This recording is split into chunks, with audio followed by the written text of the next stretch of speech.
We're told that mercy is its own reward, that compassion marks us as good, worthy, human in a world that's forgotten how to be gentle. The fairy tales whisper it to us from childhood. Free the trapped creature, break the curse, and love will find you. But when you're standing in a forest clearing at twilight, your hands burning from silver chains wrapped around a dying wolf, and you realize that mercy isn't a virtue but a debt, a transaction that will brand you as property, you learn the devastating truth. Kindness doesn't save you. It damns you. And sometimes, the creature you free doesn't thank you with gratitude. Sometimes, he claims you with teeth. My name is Stella Whitmore. And I want you to understand something before this story takes you somewhere dark. I wasn't special. I wasn't brave. I was the daughter nobody wanted. The human aberration born into a family of wolf shifters. The genetic mistake that proved my bloodline was diluted, weak, corrupted, while my sister Elena shifted for the first time at 13, her wolf sleek and silver under the full moon. I stayed stubbornly, humiliatingly human. 2 legs, no claws, no power. By the time I turned 23, I'd learned to make myself small, invisible. I worked in my father's apothecary shop, grinding herbs and mixing tinctures for pack members who looked through me like I was a ghost. I read books in languages no one else bothered to learn. I walked the forest paths alone, because loneliness chosen is less painful than loneliness inflicted. But here's what they don't tell you about being powerless in a world built on strength. You start to notice things. The whispers that stop when you enter rooms. The glances exchanged over your head. The way your father's jaw tightens when the Alpha's tax collectors come quarterly. Their eyes always sliding to Elena, appraising her like livestock. The way your mother stopped meeting your eyes 3 years ago. I knew something was coming. I just didn't know it would arrive wrapped in silver and soaked in blood. It was the evening of the autumn tithe, the night when our pack, the Rivermore Wolves, paid tribute to the Alpha King's enforcers. They came every season, these warriors from the capital, their wolves massive and their human forms carved from arrogance.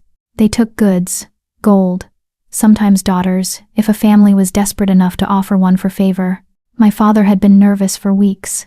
I was walking the Eastern Ridge Trail, a basket of nightshade berries on my hip, poisonous to humans, medicinal for shifters, when I heard it, a sound that didn't belong to the forest. Not a howl, not a growl. Something between a whimper and a snarl, raw and broken and furious. I should have turned back. But there's a thing that happens when you've been ignored your entire life.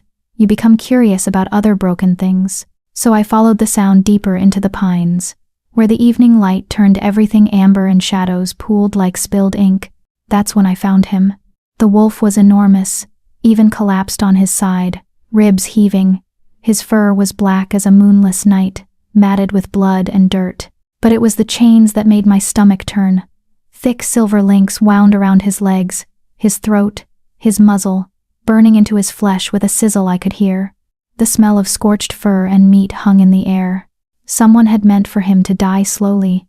His eye, one eye, because the other was swollen shut, tracked my approach. It was gold. Not yellow like most wolf eyes, but true gold, like sunlight through honey. And in that eye, I saw something I recognized. Rage. Not at me. At the world. At the injustice of dying alone in the dirt. Helpless. I knew that rage. I'd swallowed it down every day of my life. Easy, I whispered, though my hands were shaking. I set down my basket and knelt in the leaves. The wolf's lips pulled back, revealing teeth that could crush my skull. A warning. Or maybe a plea. Don't come closer. I don't want to hurt you before I die. But I was already reaching for the chains. The silver burned the moment I touched it, a cold fire that sank into my palms like fangs. I bit down on my scream and kept working, unwinding the links from his throat first because I could see he was suffocating. The metal left blisters across my fingers, the skin peeling back white and red. I know, I gasped when the wolf made a sound distress. Maybe, at watching me hurt myself. I know it burns. Almost. The chain fell away from his throat, and he sucked in a massive breath, his whole body shuddering, his gold eye fixed on me with an intensity that made something in my chest contract. I moved to his legs next, then his muzzle, working fast because I could hear voices in the distance. Male voices. Laughing. The kind of laughter that comes after a hunt. They'd done this. They were coming back to watch him die. The last chain hit the ground and I stumbled backward, my ruined hands clutched to my chest. The wolf didn't move at first, couldn't, probably. He just lay there breathing, staring at me with that impossible gold eye. Then the voices got closer. Go, I whispered.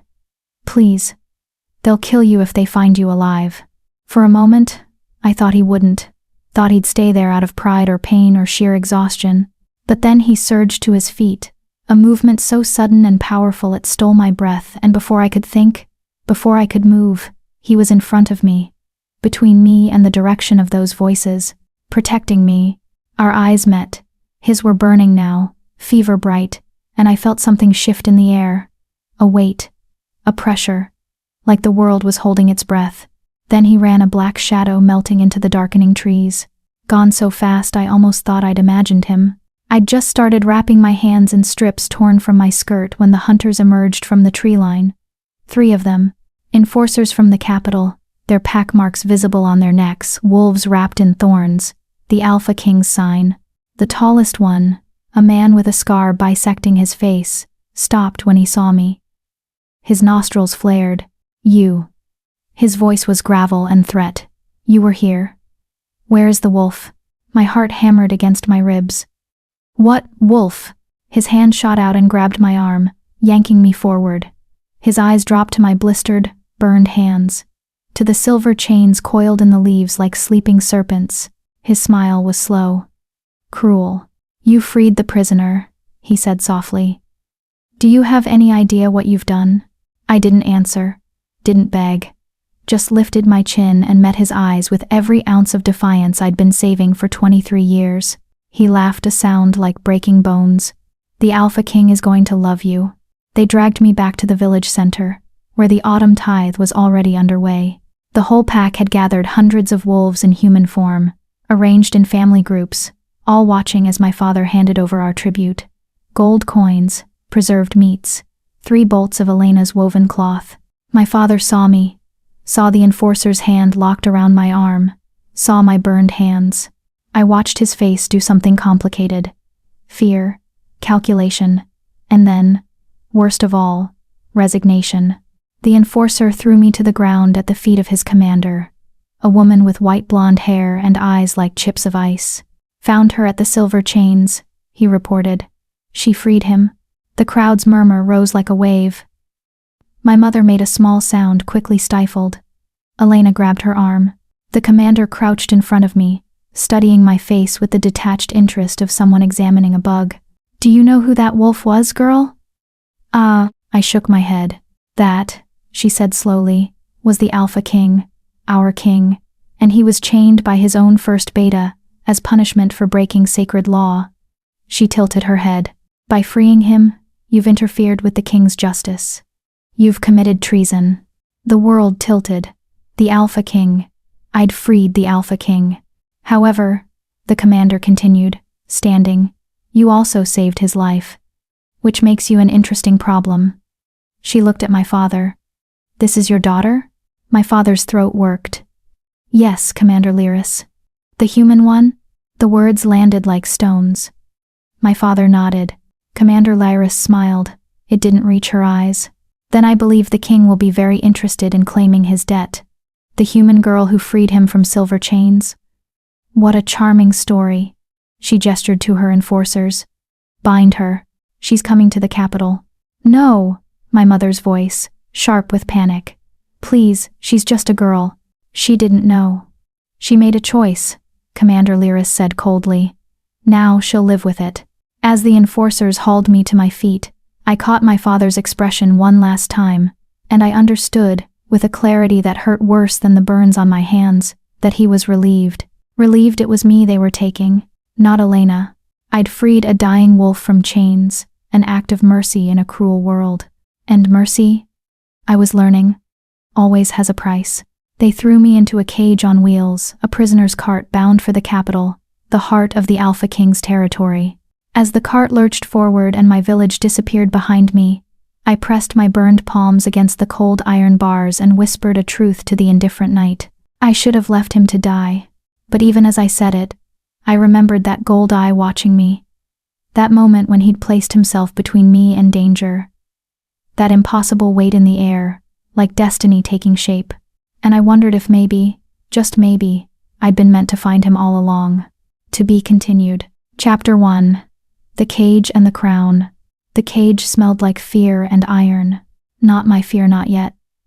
The fear of whoever had been imprisoned here before me, their terror soaked so deep into the wooden floorboards that I could taste it on my tongue.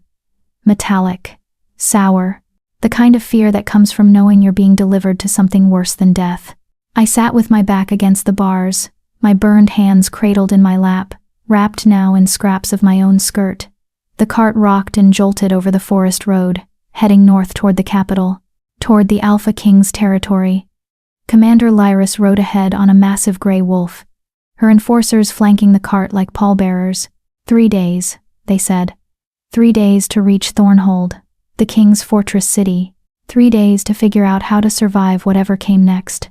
Through the bars, I watched my world disappear. The Rivermore forests gave way to open plains, then to territories I'd only read about in books. We passed through smaller pack villages where wolves stopped to stare at the prisoner cart, their eyes gleaming with curiosity or pity. Children pointed. Mothers pulled them back. I was a spectacle, a cautionary tale in the making. On the second night, when we camped in a clearing, and the enforcers built a fire just far enough away that I could see it but not feel its warmth, one of them, the youngest, barely 20, brought me a water skin and a piece of dried meat. He didn't look at me when he passed it through the bars. You should have let him die, he muttered. Would have been kinder. To yourself. Who is he? I asked, my voice rough from disuse. The king. What did he do to deserve silver chains? The young enforcer's jaw tightened. For a moment, I thought he wouldn't answer. Then, he refused a sacred bond. The moon goddess herself chose him, a mate, a princess from the eastern packs. Perfect bloodline, perfect wolf. The union would have secured peace across 3 territories. His eyes finally met mine, and they were hard. He rejected her, said he wouldn't be forced to love anyone, not even by divine command. So the first beta, Kaelin, invoked the ancient law. A king who defies the goddess's will must suffer the goddess's punishment. Silver chains, I whispered, until he relented or died, whichever came first. The enforcer stood, brushing dirt from his knees. You broke a curse that was meant to break him. Whatever happens to you now, you earned it. He walked away before I could respond. I sat in the darkness, turning his words over in my mind. The Alpha King had been tortured for refusing a mate, for claiming his own choice mattered more than divine mandate or political alliance. And I'd freed him. Why? I asked myself for the 100th time. Why did you touch those chains? But I knew the answer. I'd seen myself in that golden eye. The rage, the helplessness, the absolute refusal to accept that powerlessness meant worthlessness. I'd freed him because leaving him to die would have been leaving myself to die. Even if he killed me for it, I couldn't regret that choice. Thornhold appeared on the horizon at midday on the 3rd day, and it stole whatever breath I had left.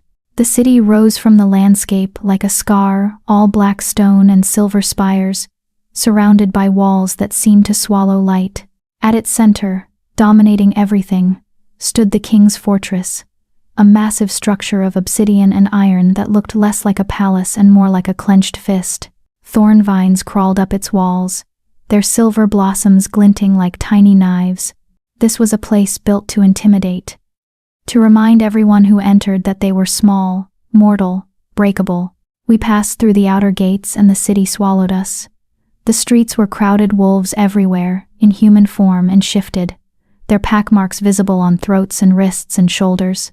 Merchants hawking goods, warriors drilling in open squares, children running between buildings with that effortless grace only shifters possessed.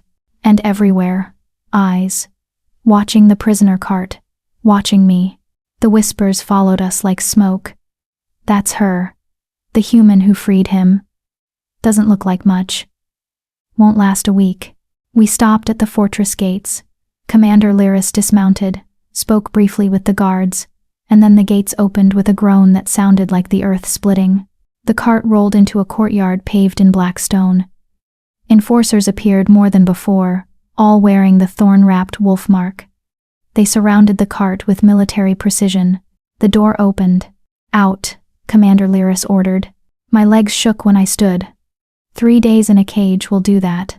But I forced myself to step down without help, to stand straight even though every instinct screamed at me to make myself small, invisible, forgotten. The commander studied me with those ice chip eyes. "You'll be taken to the preparation chambers, cleaned, dressed, made presentable." Her lip curled slightly on the last word, like she doubted it was possible. "The king has ordered an audience at sunset." My stomach dropped. "He's here? Where else would he be?" She stepped closer, her voice dropping to something almost like pity. "Listen to me, human girl. Whatever you think you did in that forest, whatever mercy you think you showed, forget it. The Alpha King doesn't owe you gratitude. He owes you nothing. And in this place, nothing is exactly what humans are worth." She nodded to the enforcers. "Take her." The preparation chambers were deep in the fortress, accessed through a maze of corridors that seemed designed to disorient. Stone walls, torchlight, the constant sound of water dripping somewhere I couldn't see. They brought me to a room carved from rock, dominated by a sunken bath filled with steaming water. 3 women waited there, older wolves with silver-streaked hair and careful, neutral expressions. "Strip," the tallest one said. "Not cruel, just matter of fact." I wanted to refuse. Wanted to cling to some shred of dignity. But my clothes were filthy, torn, and I could smell myself 3 days of sweat and fear. So I undressed with shaking hands, my burned palms screaming in protest. The women said nothing about my scars, nothing about the way I flinched when they guided me into the bath. They worked with efficient detachment, scrubbing away layers of grime, washing my hair with something that smelled like wintergreen and smoke. One of them, the shortest, with kind eyes carefully unwrapped my hands and made a small sound of distress. "Silver burns," she murmured. "These will scar." "I know." She looked up at me, and for just a moment, her professional mask slipped. "Why did you do it? Free him?" "Because no one should die in chains," I said quietly. She held my gaze for a long moment. Then she applied a salve to my palms, something cool and numbing, and wrapped them in clean white cloth. "You're braver than you look," she whispered. "Or more foolish. I haven't decided which." They dressed me in a gown I never would have chosen. Deep green silk that clung to my frame, simple but elegant. No jewelry, no adornment, just the dress and my bandaged hands, a stark reminder of what I'd done. When they finished, they turned me toward a mirror. I barely recognized myself. The girl staring back looked almost regal. Her dark hair fell in waves over her shoulders. Her gray eyes, human eyes, no wolf gold, seemed too large for her face. She looked fragile, breakable, terrified. "It's time," the tall woman said.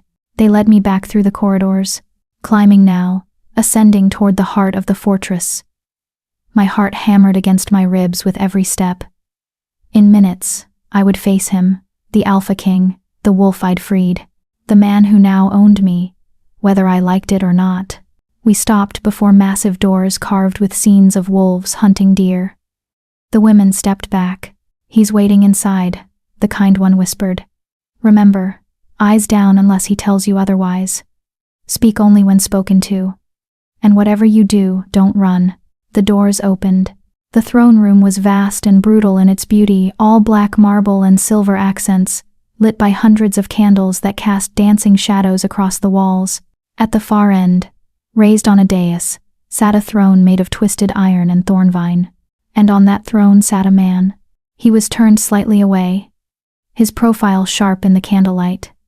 Dark hair, broad shoulders. He wore black leather and silver buckles. Every inch the warrior king.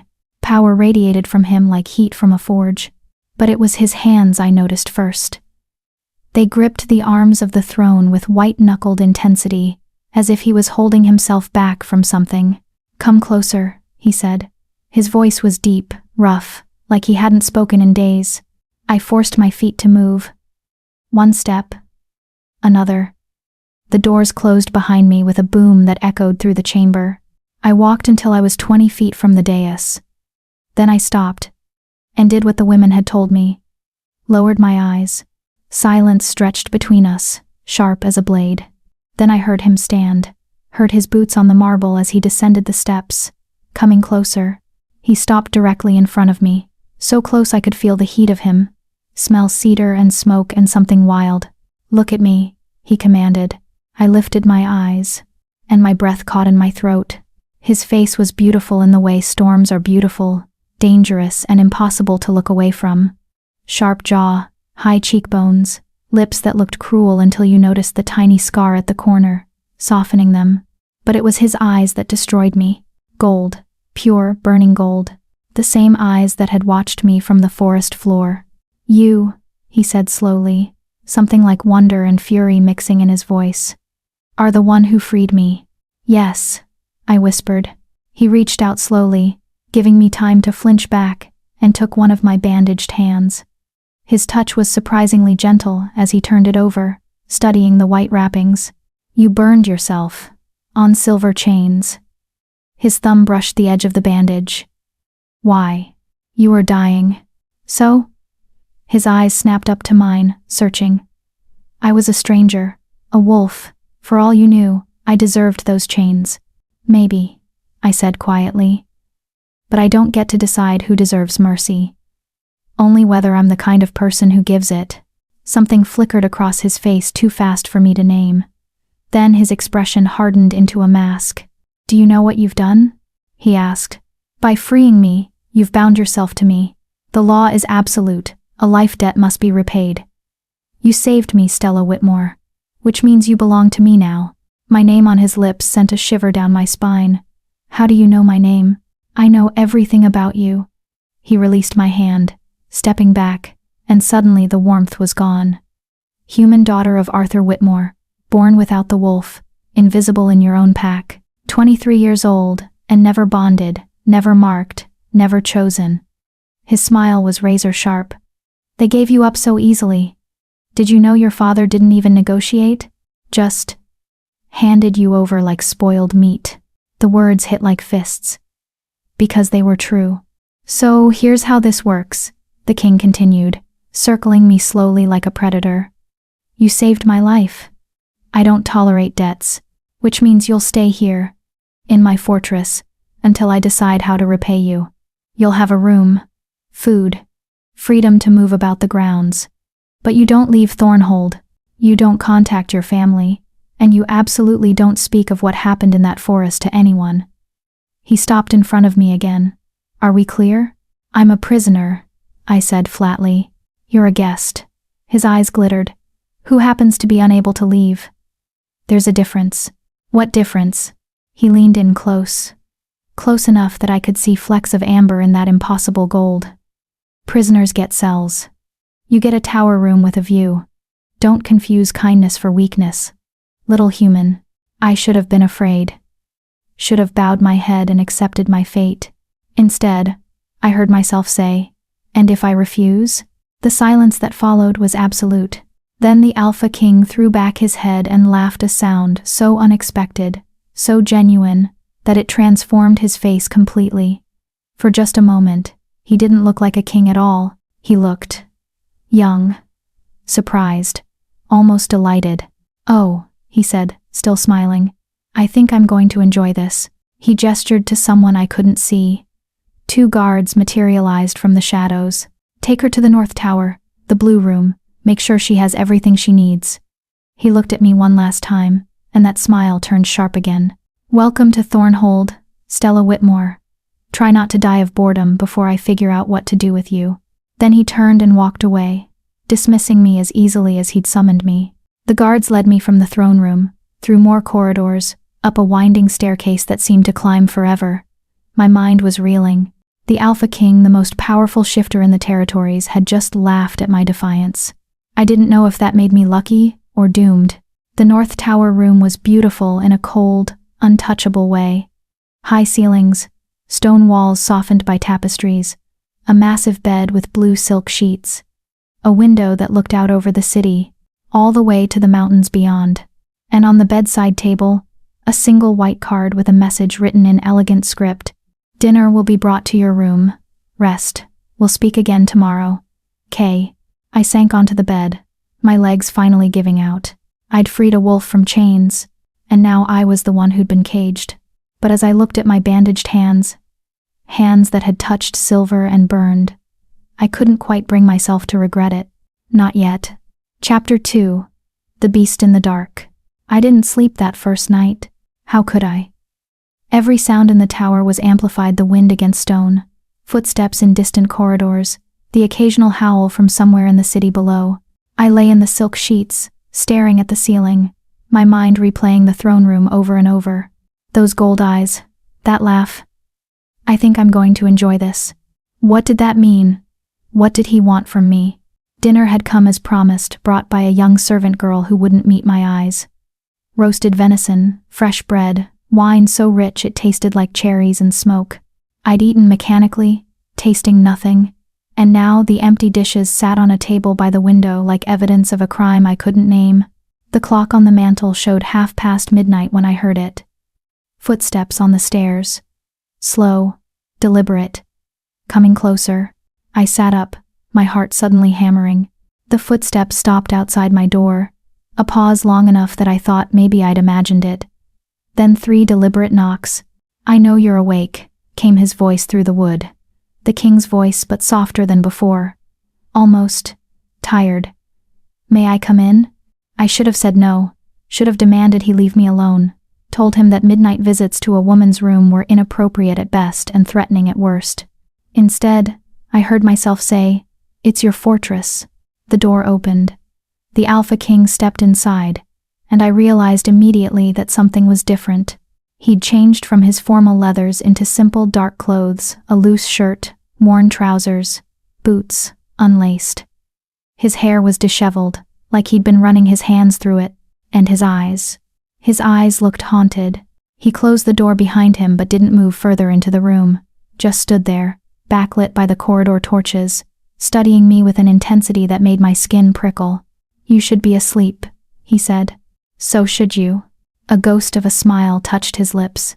"Fair point." He moved then, crossing to the window, carefully keeping distance between us. He looked out over the city, his shoulders tense. "I owe you an apology, for earlier, in the throne room. I was cruel." I blinked. Of all the things I'd expected him to say, that wasn't one of them. "You were stating facts. Cruel facts." He turned to face me, and in the moonlight streaming through the window, he looked younger. More human. "Your father didn't fight for you. Your pack watched you taken without protest. Those things are true.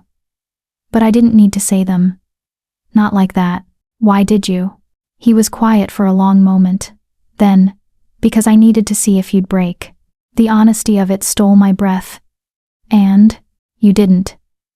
He crossed his arms, something like admiration flickering across his face. "You stood there and took every word. Then you asked me what difference there was between prisoner and guest. Do you know how long it's been since anyone questioned me? Maybe if you weren't so terrifying, people would do it more often." The words were out before I could stop them. I tensed, waiting for anger. Instead, he laughed, that same genuine sound from the throne room, rich and unexpected. There it is again, that spine of steel wrapped in silk. He shook his head, moving to the chair by the fireplace and dropping into it like his strings had been cut. "Everyone else treats me like a monster. You treat me like a man who happens to be inconvenient. Aren't you? A man, or inconvenient? Both." He studied me for a long moment, something complicated working behind his eyes.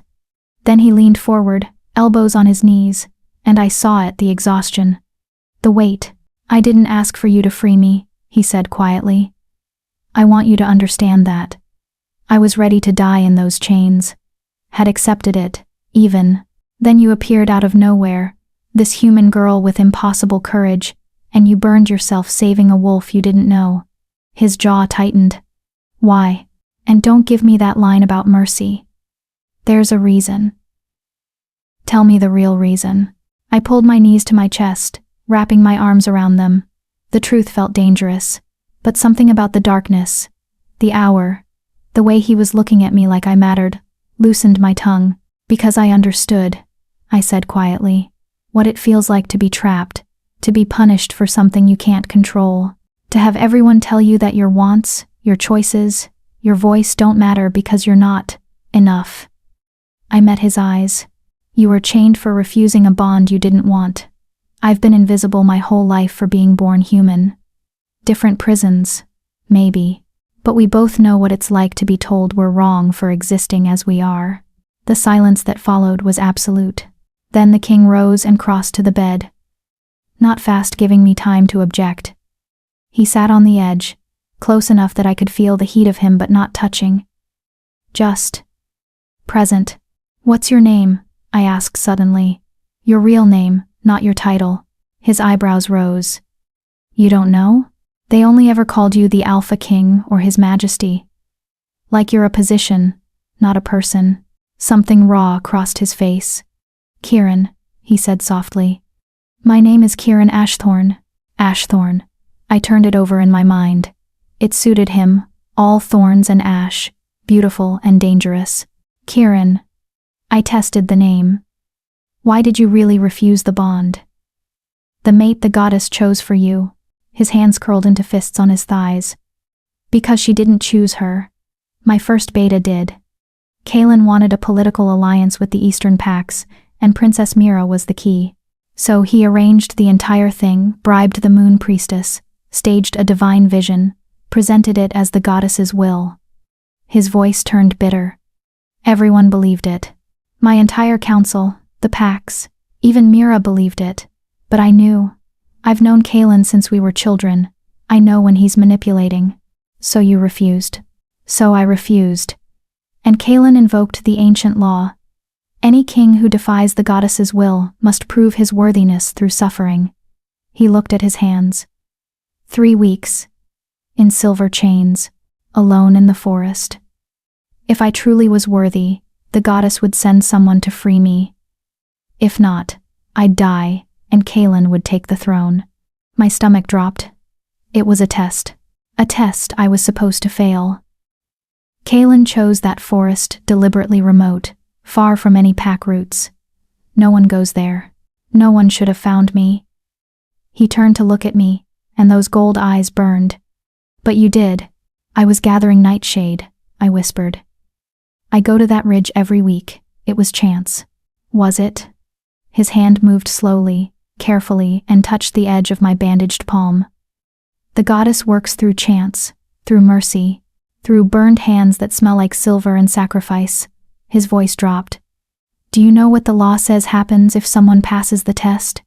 If someone frees the king? I shook my head. The person who frees him is marked by fate.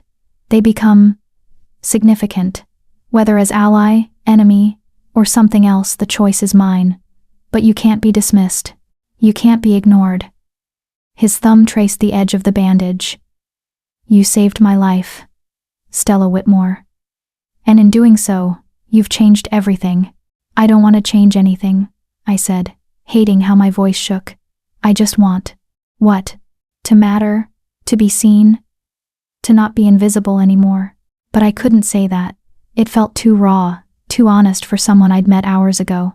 I want to understand, I said instead. Why keep me here?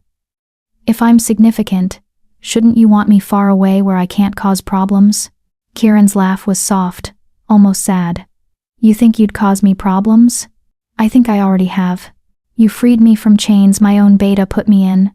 You proved his test was false, that the goddess's will isn't what he claimed. He stood, moving back to the window, and his voice turned hard. Kaelin wanted me dead or broken. Instead, I returned with you living proof that his scheme failed. Now the entire court is buzzing with questions. The Pax are whispering. And Kaelin? He smiled, sharp as a knife. Kaelin is terrified. Good, I said before I could stop myself. He turned, surprise clear on his face. Good? Anyone who chains someone they claim to serve deserves to be terrified. For a heartbeat, Kieran just stared at me. Then he crossed the room in 3 strides and knelt in front of the bed, bringing us eye level. His hands framed my knees, not holding, just there, grounding. "I need to ask you something," he said, and his voice was different now, vulnerable, "and I need you to answer honestly." "All right. Are you afraid of me?" I should have said yes, should have recognized the danger in those gold eyes, in the way power radiated from him like heat. But when I looked at him, really looked, I didn't see a monster. I saw a man who'd been betrayed by someone he trusted. A king who'd been willing to die rather than be controlled. A wolf who'd protected a stranger before running to freedom.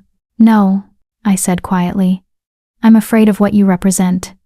This world, these laws, this power structure that treats people like commodities. But you? The person behind the crown?" I shook my head. "You scare me less than my own father did." Something broke in his expression. He closed his eyes, and when he opened them again, they were suspiciously bright.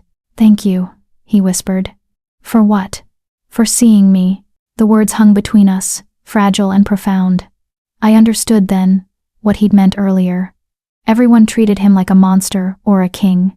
No one treated him like Kieran, just a man trying to survive in a world that demanded he be something more. He stood abruptly, the moment shattering. "I should go. You need rest." "Kieran," he paused at the door, hand on the frame. "Why did you really come here tonight?" I asked. He was quiet for so long, I thought he wouldn't answer. Then, "Because you're the first person in 3 years who's looked at me without calculation, without want. You freed me, expecting nothing in return. I needed." He exhaled roughly. "I needed to know if that was real. And it terrifies me how much I hope it is." He pulled the door open. "Sleep, Stella. Tomorrow I'll show you the fortress, introduce you to the court, let them all see that you're under my protection." "Protection from what?" His smile was grim. "From people like Kaelin, who'd love nothing more than to eliminate the evidence of his failure. From wolves who think humans are prey. From a world that will see you as my weakness and test you accordingly." He met my eyes one last time. "Welcome to the game, little human. I hope you're better at it than you think." Then he was gone, the door closing with a soft click. I sat in the darkness, my heart racing, my mind spinning. Kieran Ashthorne. The Alpha King who laughed at my defiance and apologized for his cruelty. Who knelt at my feet asking if I was afraid. Who saw me, truly saw me in a way no one in my pack ever had. I touched my bandaged hands, remembering the burn of silver, the weight of chains, the gold eye watching me from the forest floor. I'd freed a wolf, and in doing so, I'd bound myself to him in ways I didn't fully understand yet. But as I finally lay back down, exhaustion pulling at me like tide, I realized something that should have terrified me. I didn't want to be freed. Not from this. Not from him. Not yet. The next morning came too soon, sunlight streaming through the window, a servant knocking softly to bring breakfast and draw a bath. This time it was a different girl, older than the one from last night, with shrewd eyes that assessed me quickly. "His Majesty requests your presence in the library after you've eaten," she said, setting the tray down. "Dress is being provided." She gestured to a wardrobe I hadn't noticed. Something more practical than last night's gown. Inside the wardrobe hung several outfits, simple but well made. Tunics and trousers, dresses in sturdy fabrics, even boots that looked like they might actually fit, all in shades of blue and gray and green, nothing ostentatious. Clothes for living, not just being looked at. I chose dark trousers and a soft gray tunic, braided my hair back, and tried not to think about how my hands shook as I wrapped the fresh bandages the servant provided. The burns were healing faster than they should. The salve must have had shifter medicine in it. The library, when I found it, after only 2 wrong turns and 1 helpful guard, stole whatever composure I'd built. It was enormous. 3 stories of books reaching toward a vaulted glass ceiling, with spiral staircases connecting the levels, and reading nooks tucked into alcoves. Morning light poured through the glass, illuminating thousands of spines in every color. The smell of old paper and leather, and possibility wrapped around me like a blanket. I'd died and gone to heaven. "I thought you might like it," came Kieran's voice from somewhere above. I looked up to see him on the 2nd level, leaning against the railing, and my breath caught. He was dressed formally again, black and silver, every inch the king, but his expression was soft, almost pleased. Like it? I breathed. I want to live here. Consider it done. He descended the stairs with fluid grace. This library is yours to use as you wish. Read anything. Take books to your room. Stay all day if you want. I only ask that you don't remove anything from the restricted section, he gestured to a locked door in the back, and that you tell me if you find anything particularly interesting. Why? The question slipped out before I could catch it. Why what? Why give me access to your library? To knowledge? Isn't that dangerous? Kieran tilted his head, studying me. Knowledge is only dangerous to those who fear informed people. I don't fear you, Stella. I'm interested by you.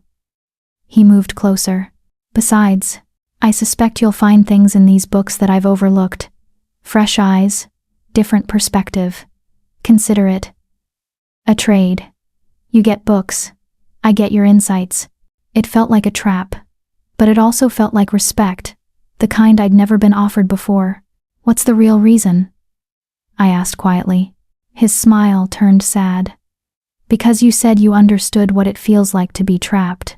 Well, these books, he gestured at the walls of knowledge, were my escape when I was growing up as the heir to a throne I didn't want. My father was cruel.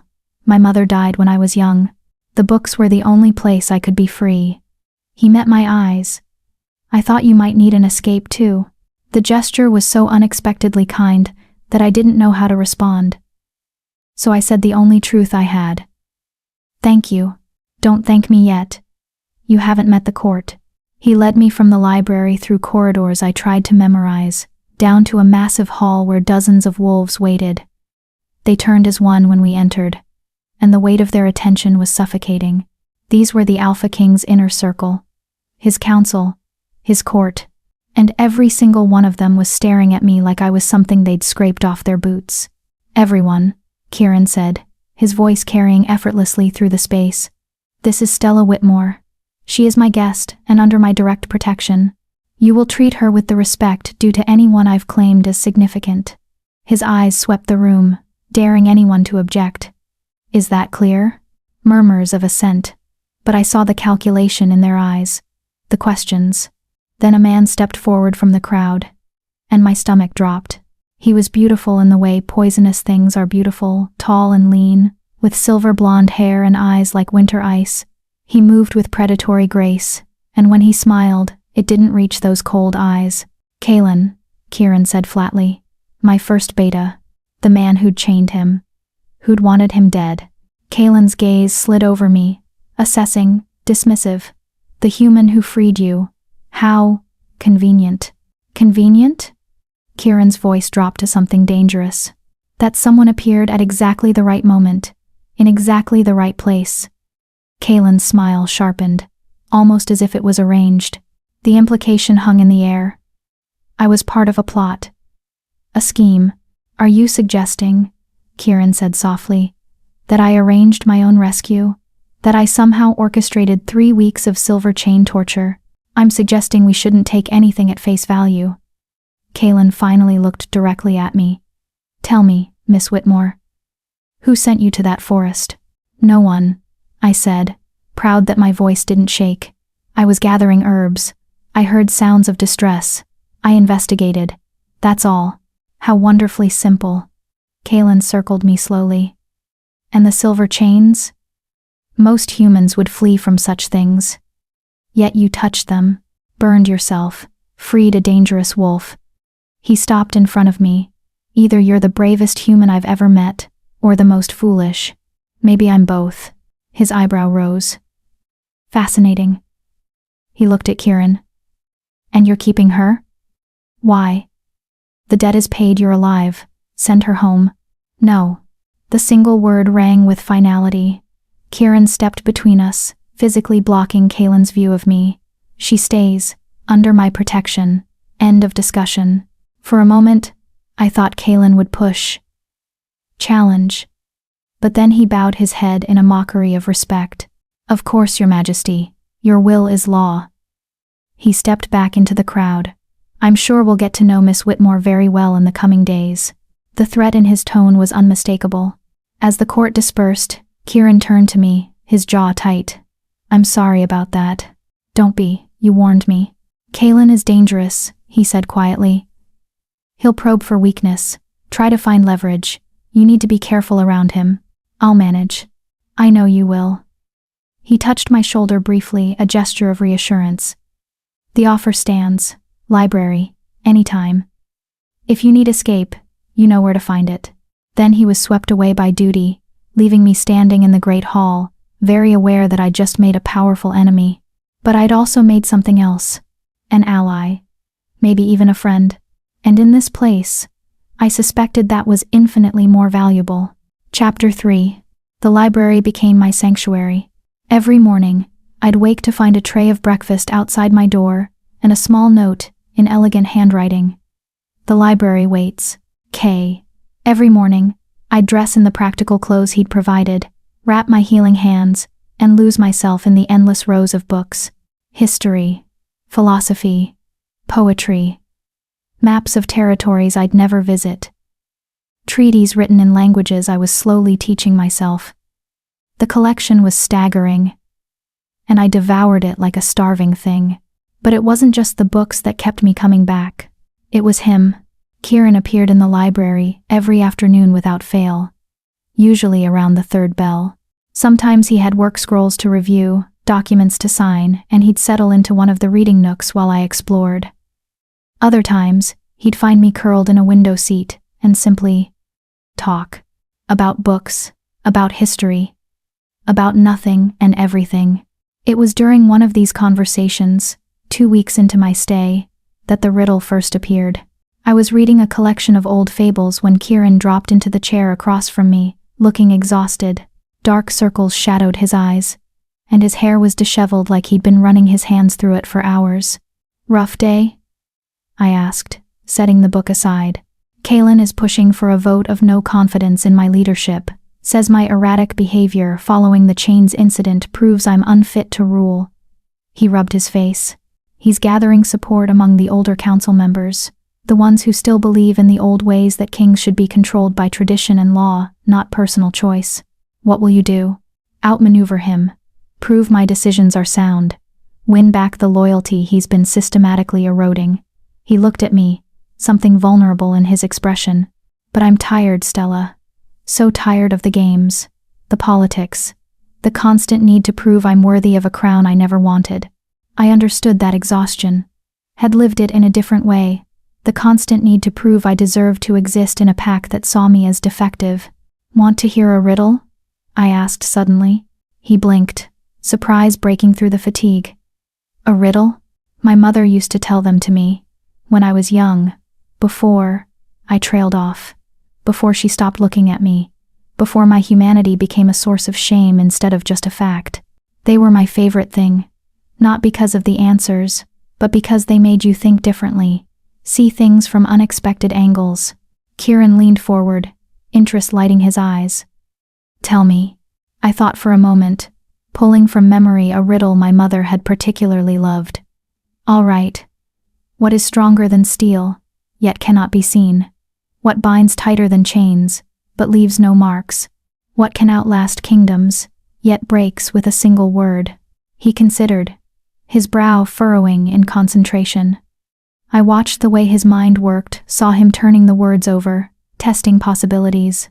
It was fascinating, seeing the king disappear and just the man remain. "Something intangible," he murmured. "Stronger than steel. Loyalty?" "No, loyalty can be seen in actions." He looked up. "Trust? Close, but trust can be rebuilt after it breaks." He stood, pacing, and I realized he'd completely forgotten his exhaustion. "Binds tighter than chains, outlasts kingdoms." He stopped suddenly. "A promise." "The answer is a promise." I smiled. "Very good. But that was too easy." He turned to face me, a challenge in his eyes. "You gave me a children's riddle, did I?" I stood, crossing to where he waited. "Think about it, Kieran. What is a promise, really?" "It's words. Air, Nothing physical. Yet a promise can start wars or end them, can build kingdoms or destroy them. A promise kept is stronger than any chain. A promise broken. I met his eyes. Can shatter a person more thoroughly than any weapon. The air between us shifted, grew heavier. "You're not talking about riddles anymore," he said quietly. "Aren't I?" I held his gaze. "Kaylin promised to serve you. Your father promised to protect you. My family promised to value me despite my humanity. Promises, Kieran. They bind us more than any law, or chain, or title. And what promises have you made?" His voice was soft, but there was something intense behind it. Like my answer mattered more than it should. "Only one that I kept," I said. To myself. That I'd never become so invisible that I disappeared entirely. That I'd matter, even if only to me. "You matter to more than just you now." The words hung between us, weighted with meaning I wasn't quite ready to examine. I stepped back, breaking the moment, and returned to my chair. "Your turn," I said, trying to lighten the mood. "You must know riddles, royal education and all that." Kieran's smile was slow, almost predatory. "Oh, I know riddles. But mine aren't as kind as yours." He settled back into his chair, legs stretched out, completely at ease now. "Here's one.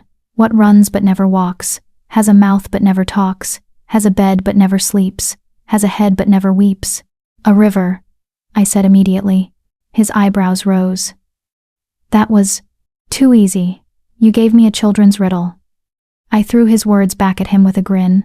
He laughed, that genuine, transformative sound that made him look years younger. "All right, clever human. Let's make this interesting.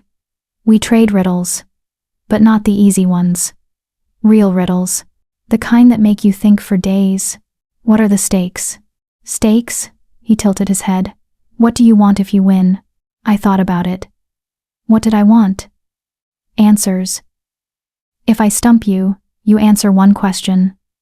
Truthfully, no political deflection. And if I stump you? Same. One honest answer. He extended his hand. Deal. We shook on it, and I felt the weight of the promise settle between us. Another invisible chain, but this one felt safe, chosen. Over the following days, the riddle game became our ritual. We'd meet in the library, work, or read in comfortable silence, and then without warning one of us would pose a riddle. Sometimes we'd answer immediately. Other times, we'd puzzle over them for hours, debating interpretations and possibilities. Kieran stumped me with, "I am not alive, but I grow. I don't have lungs, but I need air. I don't have a mouth, but water kills me. What am I?" I spent 2 days on that one before finally conceding. Fire. His grin had been infuriatingly smug. My question, why did you really come to the forest that day? And don't say nightshade berries. You could have gathered those anywhere. I'd hesitated, then told him the truth I hadn't admitted to anyone. Because it was the one place I felt like I could breathe. Where no one was watching me, judging me, finding me lacking. I went there to feel less trapped. His expression had softened, and instead you found a literally trapped wolf. The irony. The universe has a twisted sense of humor. I stumped him with, what can bring back the dead? Make you cry. Make you laugh. Make you young. Is born in an instant yet lasts a lifetime. He'd wrestled with that one for 3 days before finally giving up. I don't know. What? A memory. He'd gone very still. Then, my question, what's the worst thing anyone's ever said to you? I'd expected him to ask something about Kaylin. About the court. About political things. Not this. My father, I'd said quietly, after I failed to shift for the 3rd time. I was 16. He looked at me and said, I'd rather have no daughter than a broken one. I'd met Kieran's eyes. That's when I became invisible. When I realized I'd never be enough, no matter what I did. Kieran had stood, crossed to where I sat, and done something unexpected. He'd taken my hand, my scarred, silver-burned hand, and pressed it to his chest, right over his heart. You are not broken, he'd said with absolute conviction. You are not invisible. and anyone who made you feel that way is the broken one, not you. I'd pulled my hand back, overwhelmed by the intensity of his touch, his words, his eyes. Your turn to ask a riddle. He'd let me deflect. But something had shifted between us in that moment. Something neither of us was quite ready to name. 3 weeks into my stay, I realized that time moved differently in Thornhold. Days blurred together in a comfortable rhythm. Morning in the library, afternoon conversations with Kieran, evening meals sent to my room, occasional appearances at court functions, where Kaelin watched me with those cold eyes and the other wolves whispered behind their hands. But it didn't feel like 3 weeks. It felt like more. Like months. Like I'd always been here. Always had this strange intimacy with a wolf king who brought me books and challenged my mind and saw me in ways no one ever had. It was dangerous. This comfort. This connection. I reminded myself constantly. I was here because of a life debt. Because I'd interfered with his test. This wasn't friendship, and it certainly wasn't anything more. It was proximity and circumstance, and two lonely people finding temporary solace in each other. But then Kieran would laugh at something I said, or bring me a book he thought I'd love, or look at me like I was a puzzle he wanted to spend his life solving, and all my careful logic would crumble. The night he brought me to his private study changed everything. I want to show you something, he'd said after dinner, appearing at my tower door with nervous energy I'd never seen from him before. He led me through corridors I hadn't explored, up a different set of stairs, to a room at the top of the eastern tower. When he opened the door, I gasped. The walls were covered in maps. Not political maps or territory boundaries, personal maps. Hand-drawn, annotated, marked with notes and observations. Maps of places he'd been. Places he wanted to go. Places that existed only in stories. This is where I come when the crown gets too heavy, he said quietly, closing the door behind us. When I need to remember there's a world beyond politics and power and pack law. I moved to the nearest wall, studying a map of the northern ice fields. His handwriting covered the margins. Aurora visible here on clear nights. Would like to see them someday. Would like to see anything that doesn't expect me to be king. These are beautiful, I breathed. These are dreams. He stood beside me, so close our shoulders almost touched. Stupid, impossible dreams of a man who'll never be free enough to chase them. They're not stupid. No? He turned to face me. What good are dreams when you're chained to duty?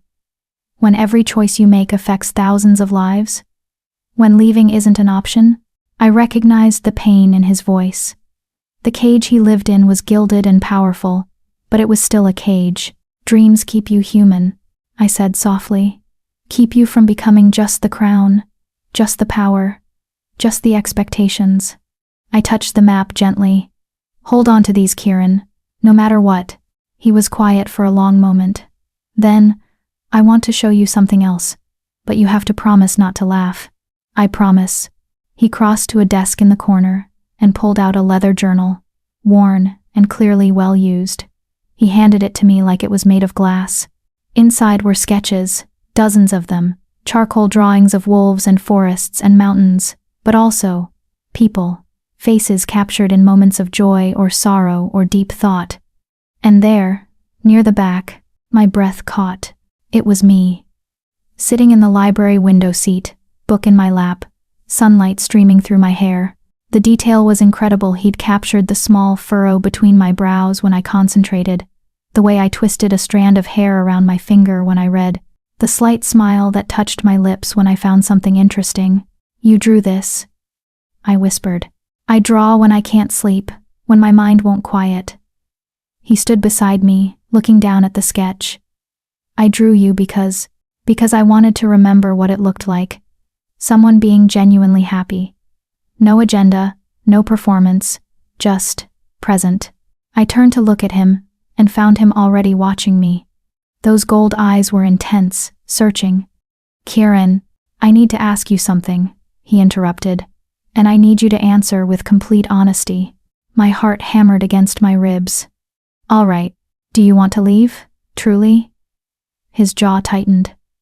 If I released you from the life debt right now, gave you gold and safe passage anywhere you wanted to go, Would you take it? The question hung in the air between us, heavy with implications. 3 weeks ago, I would have said yes without hesitation. Would have run back to the forest, to my small life, to the safety of invisibility. But now, no, I said quietly. I don't want to leave. Something flashed in his eyes. Relief, maybe, or hope, or something more dangerous. Why not? Because for the first time in my life, I don't feel invisible. Because someone sees me, truly sees me, and doesn't find me lacking. I held his gaze.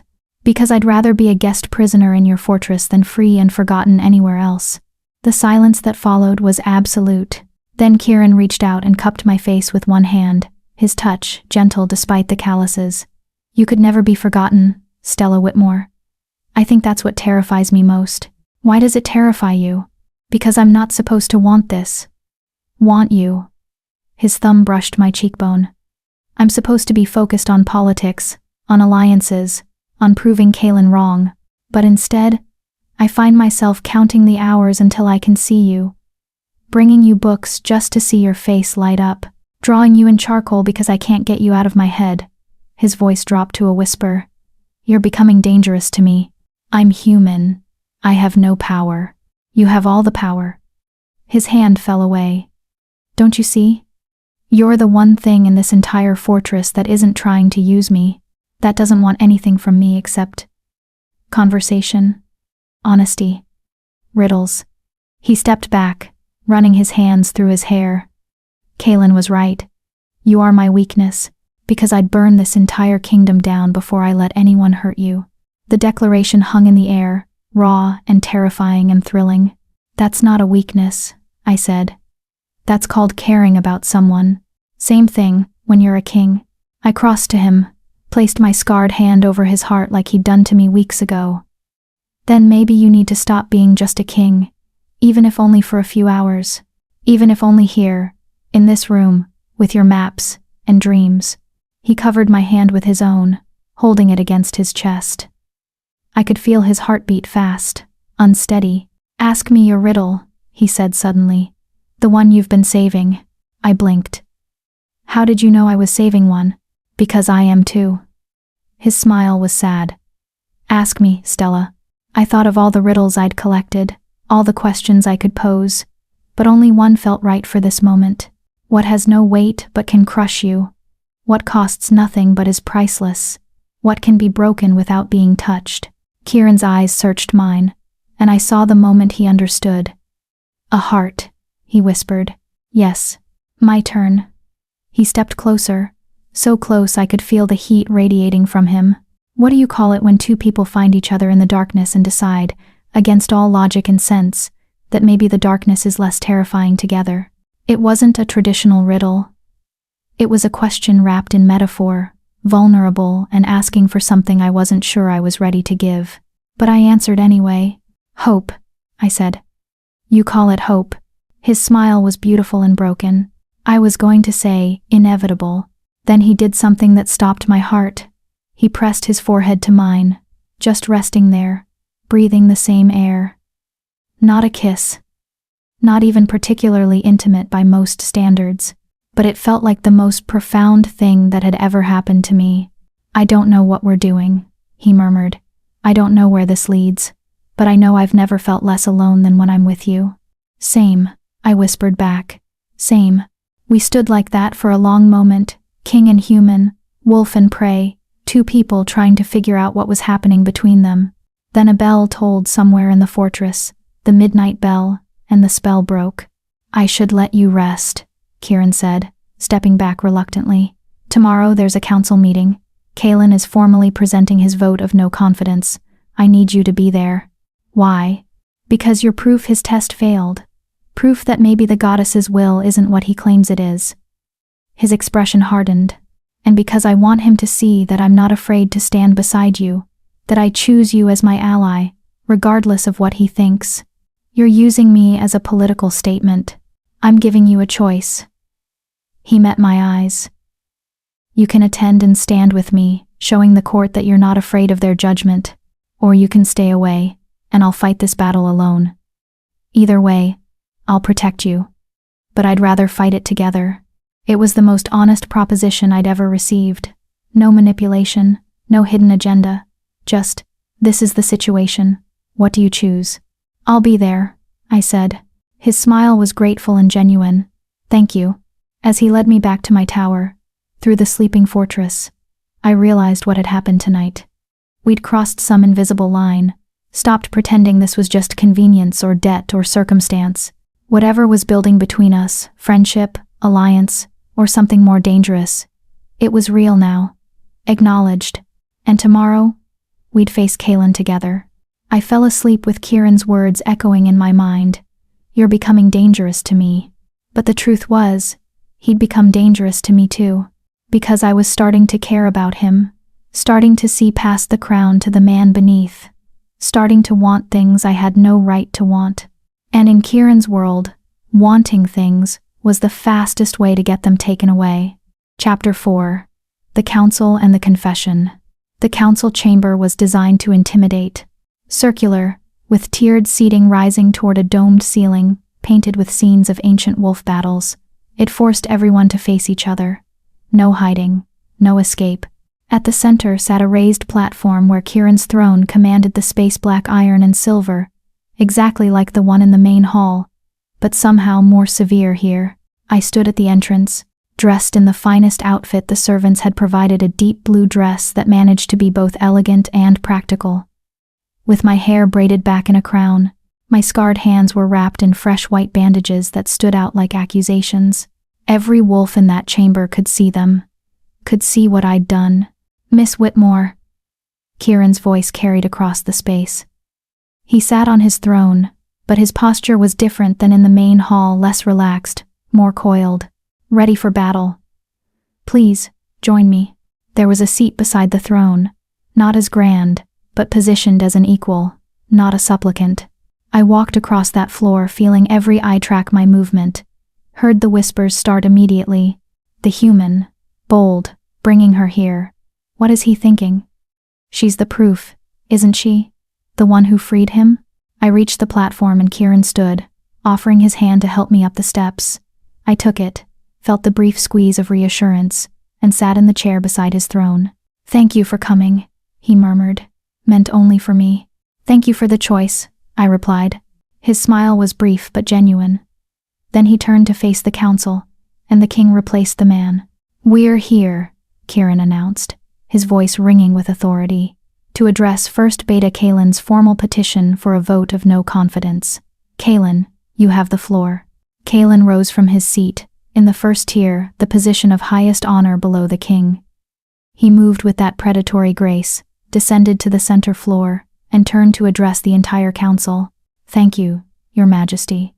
His voice was silk over steel. Council members, I come before you not out of ambition, but out of duty. Duty to this kingdom, to our laws, and to the stability that has kept our territories united for generations. He began to pace, every movement calculated for maximum impact. 4 weeks ago, our king was placed in chains, silver chains, in accordance with ancient law, because he defied what was presented as the goddess's will. He rejected a sacred mate bond with Princess Mira of the Eastern Pax, a union that would have secured peace and prosperity for all our territories. Murmurs of agreement from some council members. I saw heads nodding. The law is clear, Kaelin continued. A king who defies divine mandate must prove his worthiness through trial. 3 weeks in silver chains. If the goddess truly favors him, she will send deliverance. If not, he spread his hands. The throne passes to the next worthy heir, and you just happened to nominate yourself, Kieran said dryly. Kaelin's smile didn't waver. I serve the kingdom's needs, Your Majesty. Of course you do. Continue. The king was delivered, yes, but by whom? Kaelin turned to look directly at me, and his ice blue eyes were calculating. A human. A girl with no pack standing, no status, who just happened to be in the exact location, at the exact time. Convenient, wouldn't you say? What are you implying? Kieran's voice had gone dangerously soft. I'm implying nothing. I'm stating facts. Kaelin addressed the council again. This human freed the king. She burned her hands on silver chains, proof of her sacrifice. yes, but also proof that she knew exactly what she was doing, that she'd been prepared for it. That's ridiculous, I said before I could stop myself. Every head swiveled to me. Kieran's hand found mine beneath the armrest, a brief touch of support. Kaylin's smile widened. Is it? Tell me, Miss Whitmore, how does a human know to carry the specific herbs needed to heal silver burns? How does she know the exact location where a chained wolf might be found, far from any normal gathering routes? How does she have the courage or the foolishness to approach a dangerous predator? I carried herbs because I work in an apothecary, I said, keeping my voice level. I knew the location because I'd been gathering there for years, and I approached because I heard something suffering and chose to help. That's called compassion, not conspiracy. Compassion. Kaylin tasted the word like poison. How noble. And I suppose it's pure coincidence that you arrived just before the 3-week mark, the exact moment when death would have been certain? I don't control timing. I went when I went. And now here you sit, beside the king, elevated beyond your station, protected by his decree. Quite the reward for a simple act of mercy. He turned back to Kieran. Your Majesty, I don't question Miss Whitmore's bravery. What I question is whether this entire situation was orchestrated. Whether you arranged your own rescue to circumvent the law. The council erupted in whispers. Some looked shocked, others thoughtful. Kieran stood slowly, and the chamber fell silent. When he spoke, his voice was arctic. You're accusing me of staging 3 weeks of torture? Of burning myself with silver for weeks just to avoid marrying a princess I don't love? I'm suggesting, Kaylin said carefully, that perhaps the trial was never meant to kill you. That perhaps you had arrangements in place. That perhaps— Enough. Kieran's command cracked like a whip. Here's what actually happened, since you seem confused. You manufactured a divine vision to force a political alliance. You bribed the Moon Priestess, yes. I know about that, Kaylin. Did you think I wouldn't investigate? You invoked ancient law, hoping I'd die in those chains so you could take the throne. Kaylin's expression flickered, just for a moment, but I saw it, the flash of fury before his mask returned. Those are serious accusations, Your Majesty. Here are more serious facts. Kieran descended from the platform, meeting Kaylin in the center of the floor. They circled each other like the predators they were. The Moon Priestess has confessed under oath and observation that you paid her to stage the vision. Princess Mira herself has admitted she felt no mate bond, that the whole arrangement was political theater. And the forest where I was chained? His smile was sharp. You chose it because it's on the border of human territory. The one place where a human might wander. You wanted someone to find me, but only after I was too weak to survive the rescue. You wanted my death to look like fate, not murder. The council was dead silent now. But you miscalculated, Kieran continued, because Stella found me before the 3-week mark, found me while I still had strength, freed me, knowing it would burn her, expecting nothing in return. She didn't save me because of some conspiracy. She saved me because she's the kind of person who can't walk past suffering without trying to help. That's called integrity, Kaylin. You should try it sometime. Kaylin's jaw tightened. Even if what you say is true and I dispute these allegations, it doesn't change the fundamental question. You rejected the goddess's chosen mate. You defied divine will. The law, Kieran interrupted, says that a king who defies divine mandate must prove worthiness. I was delivered from those chains. Doesn't that prove the goddess approved my choice? Delivered by a human, Kaylin spat. The goddess works through wolves, not— Careful. Kieran's voice dropped to something deadly. You're about to insult my guest, and I take that very personally. The threat hung in the air, tangible. Kaylin seemed to realize he'd pushed too far. He took a breath, smoothed his expression. My apologies. I meant no disrespect to Miss Whitmore. But Your Majesty, surely you see the concern? You're making decisions based on emotion, attachment. You've elevated this human, given her access to royal spaces, stand beside her now in council. What message does that send to our people? That I value loyalty over politics? That I reward courage over breeding?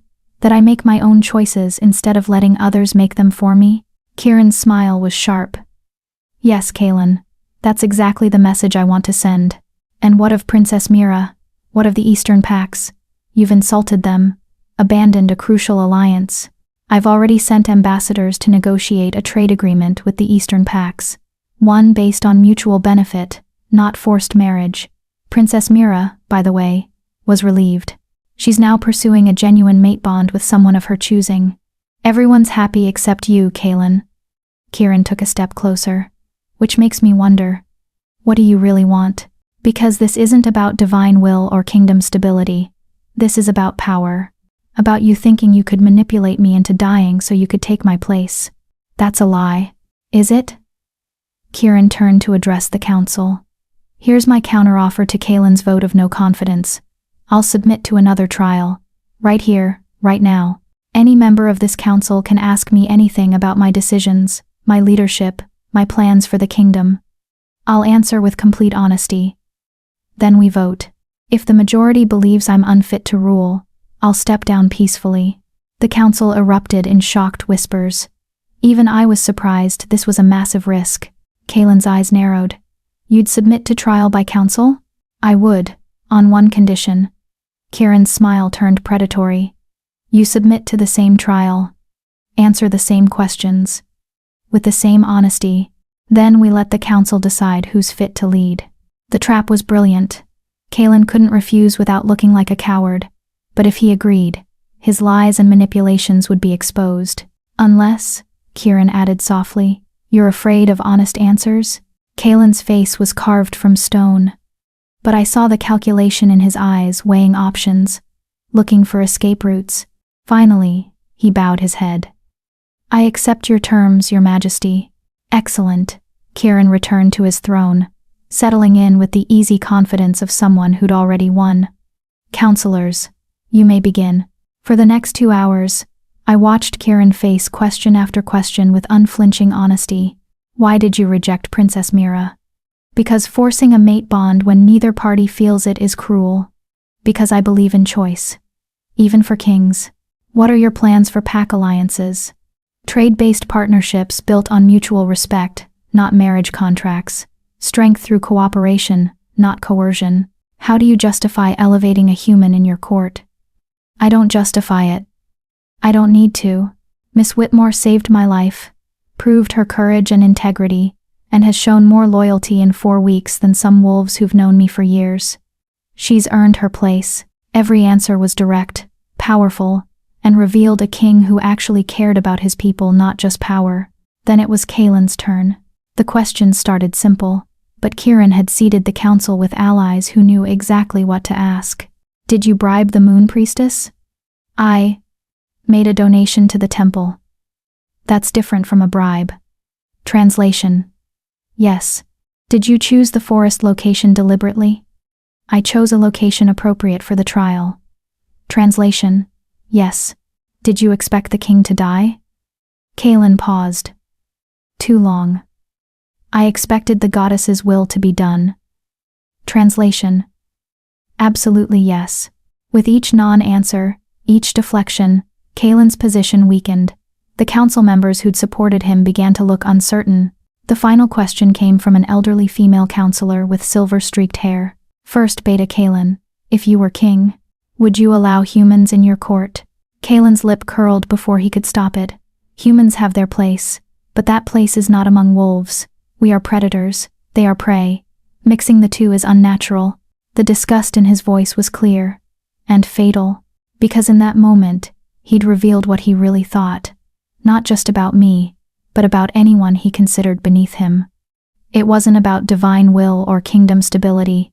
It was about power, control, the belief that some people were simply worth more than others. Kieran didn't even need to speak.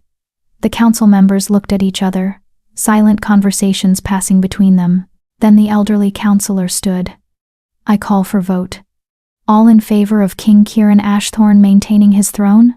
Hands rose across the chamber. Not all of them, some still supported Kaelin's traditional views.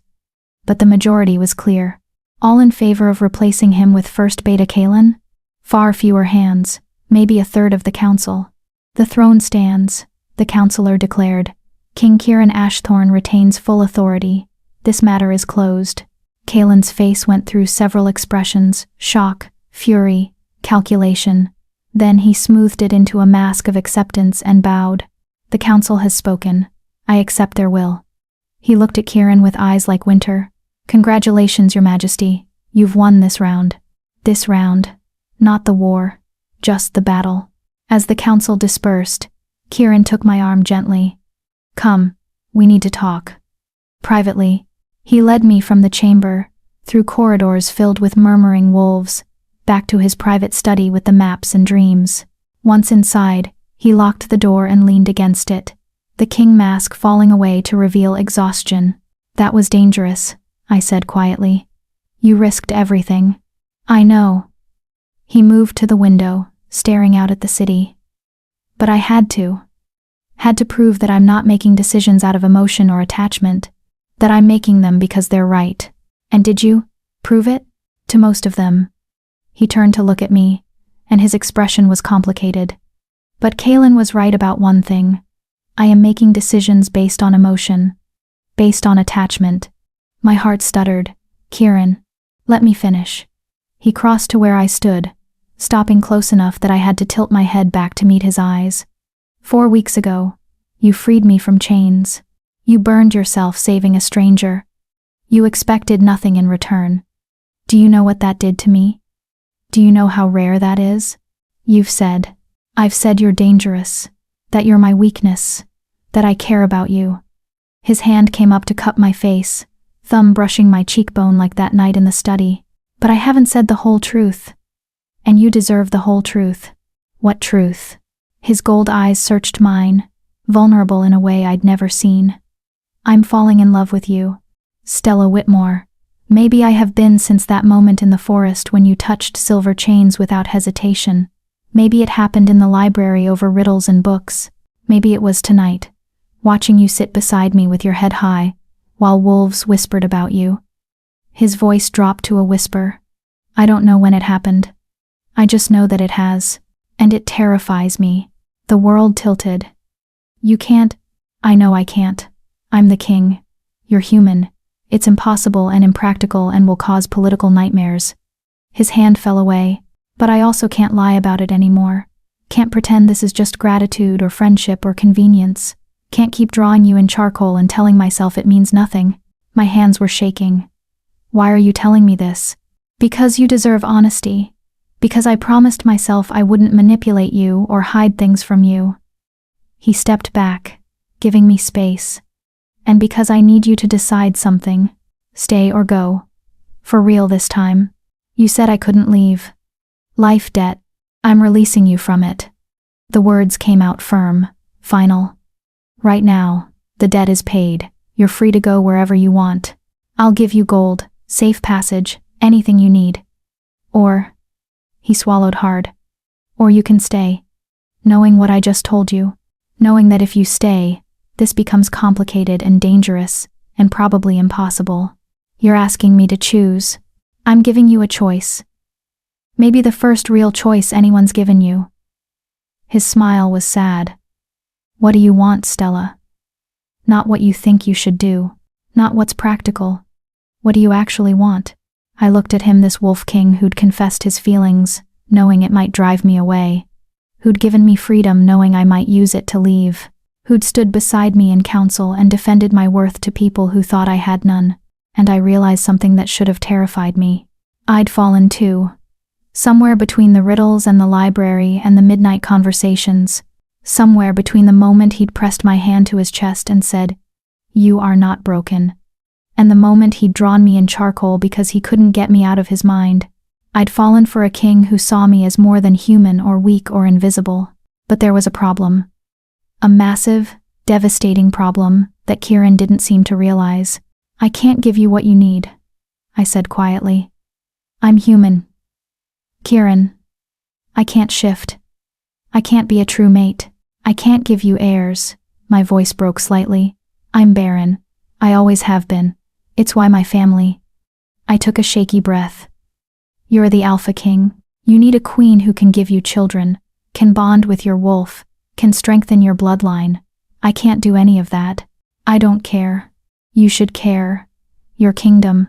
can have laws changed, can adopt heirs, can adapt. He moved closer again. Stella, do you think I haven't thought about this? Haven't wrestled with every practical reason why this is impossible? But here's what I keep coming back to.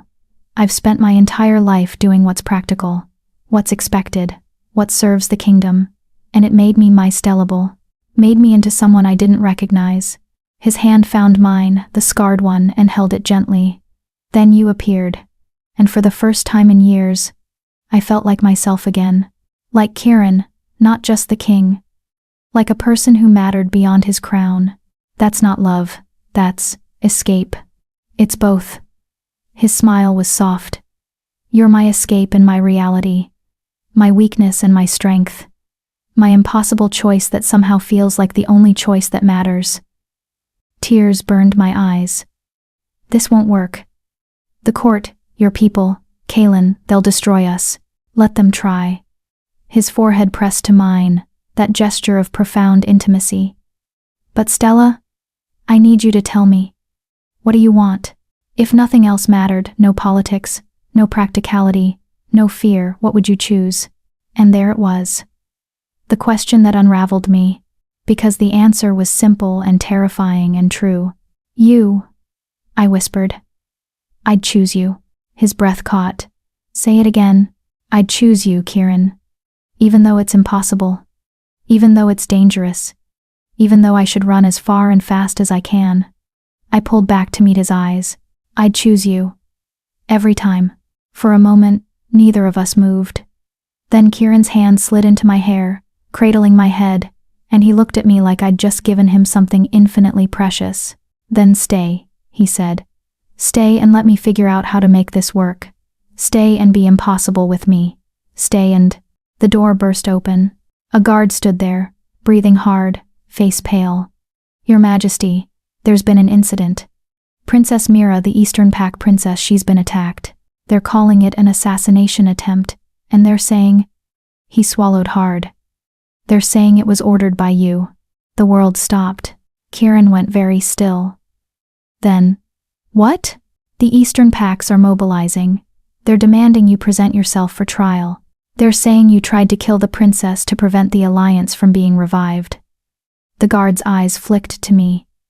And they're saying your attachment to the human is proof you've lost your mind. Kaelin's final move. Of course, if he couldn't take the throne through a vote, he'd take it through war. Kieran's hand fell away from me. The king replaced the man in seconds, shoulders straightening, expression hardening, the weight of the crown settling back into place. Summon the council.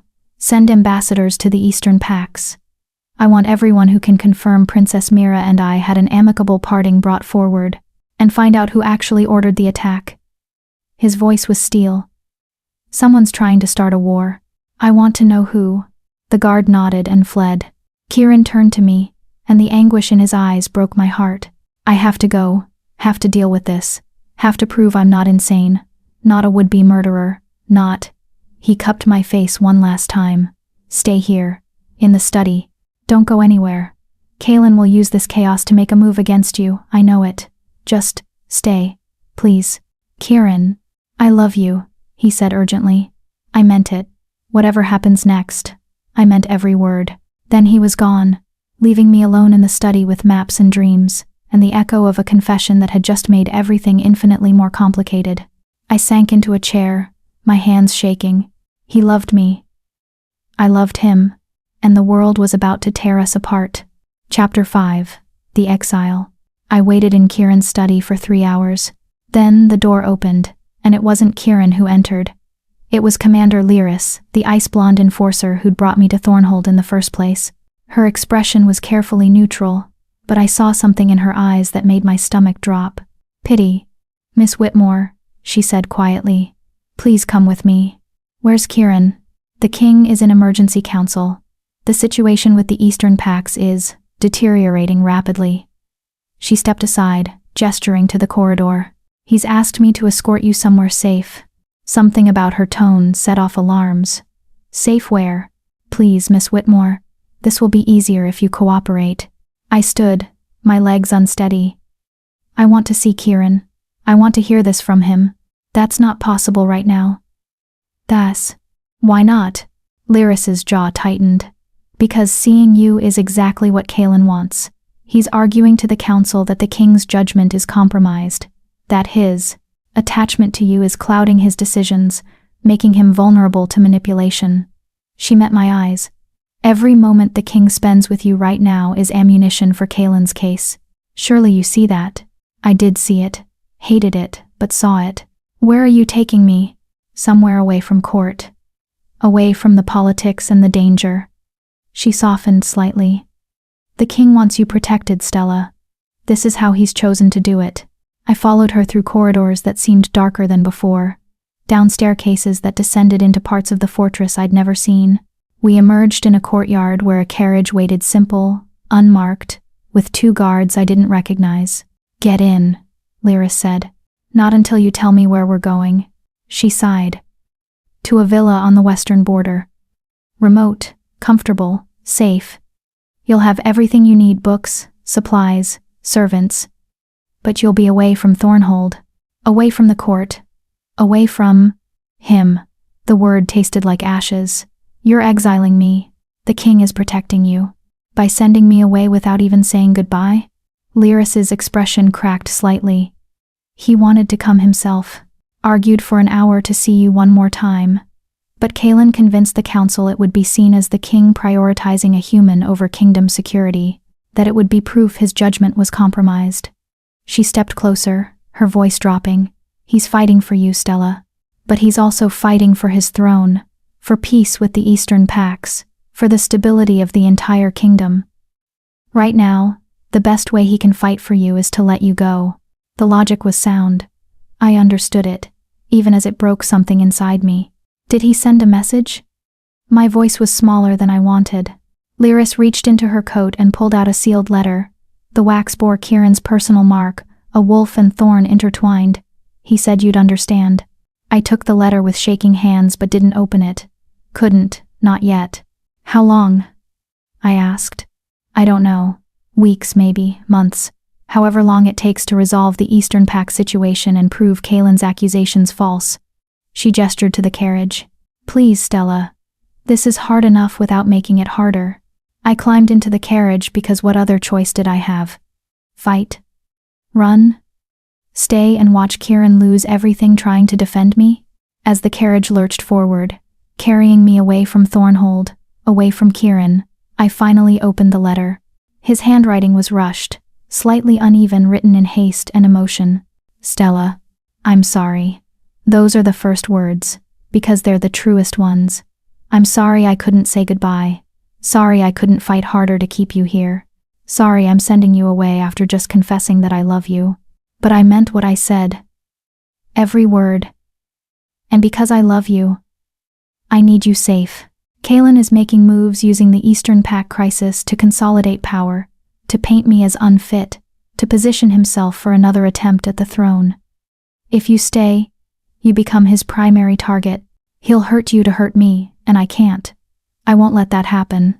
The villa where Lyris is taking you is comfortable, isolated. You'll have books, supplies, everything you need. Think of it as your own library, but bigger, quieter, safer. I know this feels like abandonment, like I'm choosing the kingdom over you, but I'm trying to choose both, trying to find a way to keep my throne and keep you. It's the hardest thing I've ever done. I don't know how long this will take. The Eastern Pacts want blood or proof of innocence. Kalen is blocking every investigation. The council is divided, but I will fix this. I will find whoever attacked Princess Mira. I will prove Kalen's involvement. And when I do, when the dust settles and the kingdom is stable, I'm coming for you. Wait for me, Stella. Please. Wait for me to be the kind of king who deserves you, the kind of man who can give you the choice without consequences. Until then, I'm asking you to do the hardest thing. Trust that this separation is temporary. That I meant what I said. That you're not invisible to me, and you never will be. I love you. That's the one thing that doesn't change, no matter what happens next. Yours, K. P. S. There's a riddle in this letter. See if you can find it before I see you again. I read the letter 3 times, tears streaming down my face. Then I looked for the riddle. It wasn't in the words themselves. It was in the structure, the way certain phrases were emphasized, the way he'd signed it yours, when he was a king who belonged to no one. The riddle was simple and devastating. What holds you closer by letting go? Love. Real love. The kind that prioritizes the other person's safety over your own desire to keep them close. I folded the letter carefully and pressed it to my chest as the carriage carried me away from everything I'd found in Thornhold. Away from the library and the riddles and the midnight conversations. Away from Kieran. The villa was exactly as Lyris had described. Comfortable, isolated, and utterly lonely. It sat in a valley surrounded by pine forests, with a small stream running through the property. The building itself was beautiful, stone and timber, with large windows that let in floods of natural light. My room was spacious, filled with books that had clearly been selected by someone who knew my taste. Kieran, he'd prepared this place for me. The servants were kind but distant, giving me space. There was a library smaller than Thornhold's but still impressive. A garden where I could walk. Everything I'd ever dreamed of, back in my village when I was invisible and forgotten. But none of it mattered, because I was alone. And the one person I wanted to share it with was fighting a political war I couldn't help him with. Days blurred into weeks. I read voraciously, trying to lose myself in stories. I walked the forest paths, gathering herbs out of habit. I wrote letters to Kieran that I couldn't send because I didn't know if they'd be intercepted, used as evidence against him. At night, I'd lie in the beautiful bed and remember the weight of his hand in mine, the way his voice softened when he said my name, the gold of his eyes in candlelight. "Wait for me," he'd written. "I'm coming for you." So I waited. 6 weeks into my exile, a messenger arrived with news. Princess Mira had recovered from her injuries. The investigation had revealed the attack was orchestrated by a faction within the Eastern Pax who opposed any alliance with Kieran's territory's wolves who'd hoped the princess's mate bond would give them influence. The attack was meant to look like Kieran's work, to start a war that would weaken both kingdoms. Kieran had been exonerated, publicly. The Eastern Pax had sent formal apologies. I waited for him to come, packed my things, stood at the window watching the road. He didn't come. Instead, another letter arrived. Not in his handwriting, in an elegant script I didn't recognize. "Miss Whitmore, I write to inform you that while His Majesty has been cleared of wrongdoing in the matter of Princess Mira's attack, the political situation remains complex. The Council has advised that your return to Thornhold at this time would be inadvisable. His Majesty has secured permanent lodging for you at the villa. You will receive a generous monthly stipend, continued access to books and supplies, and protection. Consider this a gesture of gratitude for your service to the Crown. We wish you well in your future endeavors. Royal Secretary's Office." The letter was cold, official. It didn't mention Kieran by name, didn't mention love or riddles or promises. It read like a dismissal. I crumpled it in my fist, rage and heartbreak warring in my chest. This wasn't Kieran's voice. This was, what? The Council? Kaelin? Someone trying to keep us apart? Or was it Kieran himself, realizing that keeping me was too complicated, too damaging to his rule? No. I refused to believe that. Refused to believe the man who'd pressed his forehead to mine and said, "I love you," would send a cold, bureaucratic dismissal. But weeks turned into months, and no other letters came. No visits, no word, just the comfortable prison of the villa and the growing certainty that I'd been wrong, that his love had been real, but ultimately not strong enough to overcome the weight of the crown. A year passed. I measured it in seasons, the autumn leaves falling, winter snow blanketing the valley, spring buds emerging, summer heat returning. Time moved strangely here, like the villa existed outside the normal flow of the world. I built a life. Small, quiet, hollow. I taught the villa servants to read. Turned out 3 of them had always wanted to learn. I cultivated an extensive herb garden. I wrote stories that no one would ever read, filling journals with words just to keep my mind occupied. I had everything I'd dreamed of back in my village. Books, peace, freedom from judgment. And I'd never been more mystellable. Because freedom without love was exactly what I'd told Kieran it would be. just another cage. The servants tried to cheer me, brought me favorite foods, suggested activities, worried over me with genuine concern, but they couldn't fix what was broken. Some mornings I'd wake and forget, just for a moment. Forget where I was. Forget why. Then reality would crash back, and I'd have to force myself out of bed. Force myself to care about another day in this beautiful, lonely exile. I stopped looking at the road. Stopped hoping.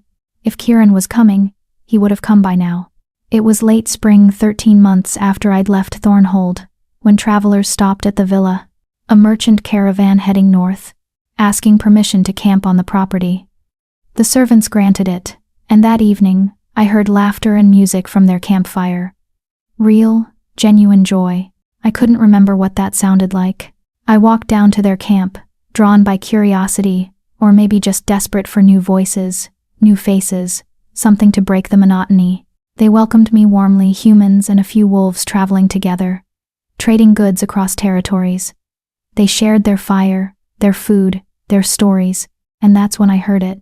"Did you hear about the Alpha King?" one of the merchants said, warming his hands over the flames. "Word is he's getting married, finally." My blood went cold. "What?" "Yeah, next month. Big ceremony in Thornhold. He's marrying some princess from the Northern Pax, Lady Isadora, I think. Supposed to be a strategic alliance. Solidify his rule and all that." The merchant shrugged. "About time, really. Kingdom needs heirs." The world tilted. I stood abruptly, mumbling an excuse, and walked blindly back to the villa. Married. He was getting married. To someone who could give him everything I couldn't. Someone who could shift, could bond with his wolf, could bear his children. Someone appropriate for a king. I made it to my room before the sobs came great, heaving things that tore through me like claws. I collapsed on the bed, pressing Kieran's letter to my chest, the one I'd kept all this time. "I love you. That's the one thing that doesn't change." But it had changed, or maybe it had never been strong enough in the first place. I cried, until there were no tears left. Then I lay in the darkness, staring at nothing, feeling nothing except the hollow ache where hope used to live. Maybe this was better. Maybe this was the clean break we'd needed. He'd move on, marry someone suitable, rule his kingdom. I'd stay here with my books and my garden and my empty life. We'd both survive. We just wouldn't be happy. But survival was better than nothing, right? Better than the pain of wanting something impossible? I told myself that lie until dawn came. And when morning arrived, I made a decision. I would go to Thornhold, to the wedding. Not to stop it, I wasn't that foolish or that cruel, but to see it with my own eyes, to watch him marry someone else, to have that final, brutal closure, to say goodbye to the impossible thing I'd let myself want. The servants protested, said it was a bad idea, begged me to reconsider, but I was done hiding, done waiting, done hoping for something that was never going to happen. If Kieran Ashthorne was getting married, I would witness it. I would see him happy, or at least settled, and then I would finally, let him go, even if it destroyed me. The journey to Thornhold took 5 days. I traveled with the merchant caravan, anonymous in their midst. Just another traveler heading to the capital for the royal wedding, the event of the decade, everyone said. Shops were preparing special goods, inns were already fully booked, the entire city would be celebrating. Everyone, except me. We arrived 3 days before the ceremony. The city was transformed, banners everywhere, flowers on every corner, a buzz of excitement in the air. I secured a room at a small inn far from the fortress, paid for a week, and tried to figure out what I was doing. Why had I come? What did I hope to accomplish? I didn't have answers. Just a desperate need to see him one more time. To understand if what we'd had was real, or just a beautiful dream I'd mistaken for reality. The day before the wedding, I walked through the city markets. Saw vendors selling commemorative trinkets, small wolf figurines, painted portraits of the king and his bride-to-be. Lady Isadora was beautiful in the paintings. Blonde, elegant, everything a queen should be, everything I wasn't. I bought a simple dress from a market stall, dark green, understated, something I could wear to blend into the crowd at the wedding ceremony. The public was invited to watch from the plaza outside the fortress. I'd stand with them. Anonymous. Invisible. One last time, I'd be the girl no one noticed. And maybe that was fitting. Maybe that was always what I was meant to be. That night, I lay awake in the inn, Kieran's letter pressed against my heart. I'd memorized every word, every loop of his handwriting. Tomorrow, I'd watch him promise himself to someone else. Tomorrow, I'd finally learn what it meant to let go of an impossible love. Tomorrow, everything would end. But I couldn't know that tomorrow, everything would actually begin. Because while I'd been learning to let go, Kieran had been learning to hold on. And the wedding I was preparing to witness wasn't what I thought it was. Not even close. Chapter 6. The Truth in Blood. The morning of the wedding dawned clear and bright. The kind of perfect weather that felt like mockery. I dressed in my simple green dress, braided my hair, and stared at my reflection. I looked older than I had a year ago. Thinner. There were shadows under my eyes that hadn't been there before. My hands, the silver scars, had faded to pale lines. But they were still visible, evidence of the choice that had led me here. The ceremony was scheduled for midday. I joined the crowd streaming toward the fortress plaza, humans and wolves alike, all eager to witness the Alpha King's marriage. The excitement was palpable, infectious. Everyone around me was smiling, celebrating. I felt hollow. The plaza was already packed when I arrived, but I managed to find a spot near the back, partially hidden behind a pillar. From here, I could see the raised platform where the ceremony would take place, but hopefully no one would see me. Old habits. Invisibility as protection. The crowd noise reached a crescendo as the wedding party emerged from the fortress. First came the council members, dressed in formal robes. Then Kalen, and seeing him made my stomach clench. He looked smug, satisfied, like everything was going exactly as planned. Then came the bride. Lady Isadora was even more beautiful in person than in the paintings. Tall, blonde, elegant in a gown of white and silver. She moved with the grace of someone born to be a queen. The crowd cheered as she took her place on the platform. And then Kieran appeared. My heart stopped.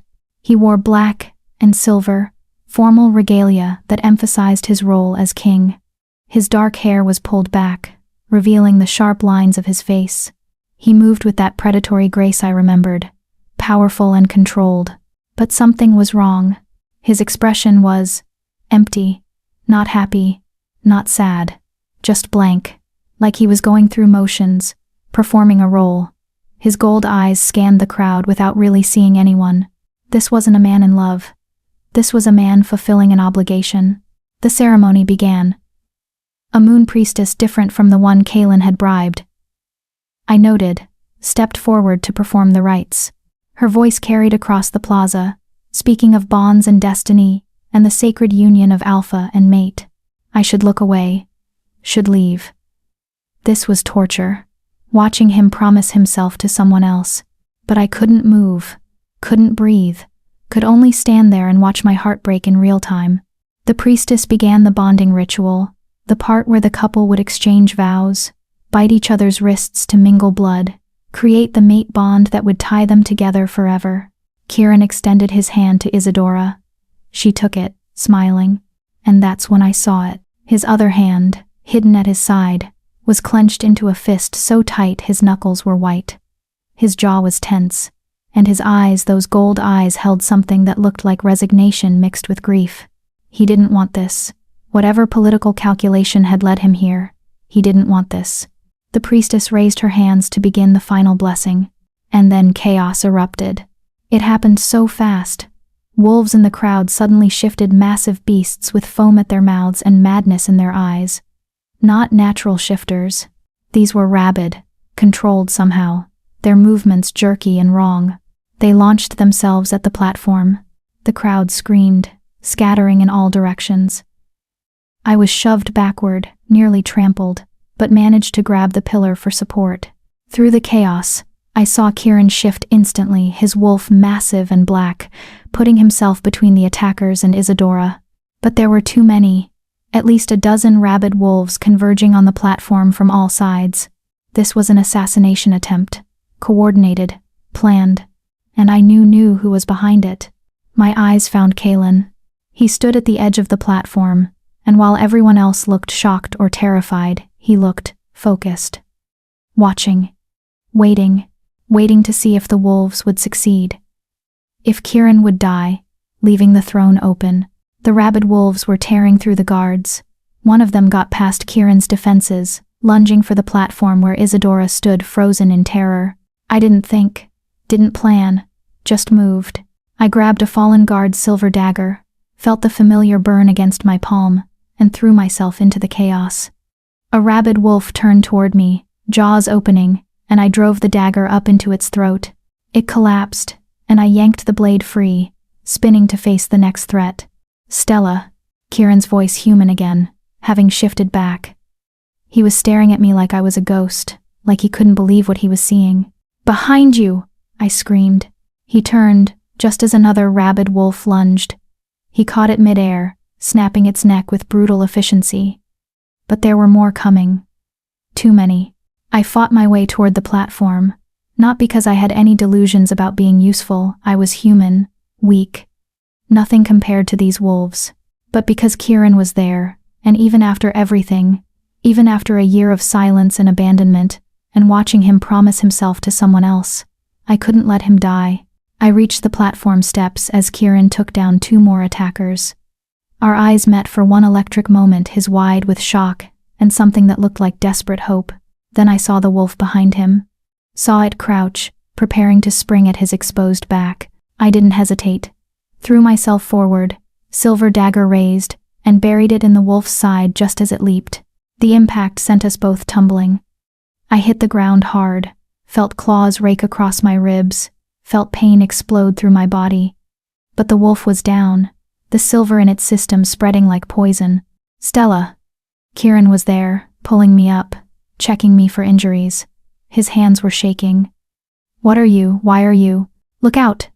The biggest rabid wolf yet, this one, had to be alpha-sized, crashed onto the platform. It went straight for Kieran, jaws aimed at his throat.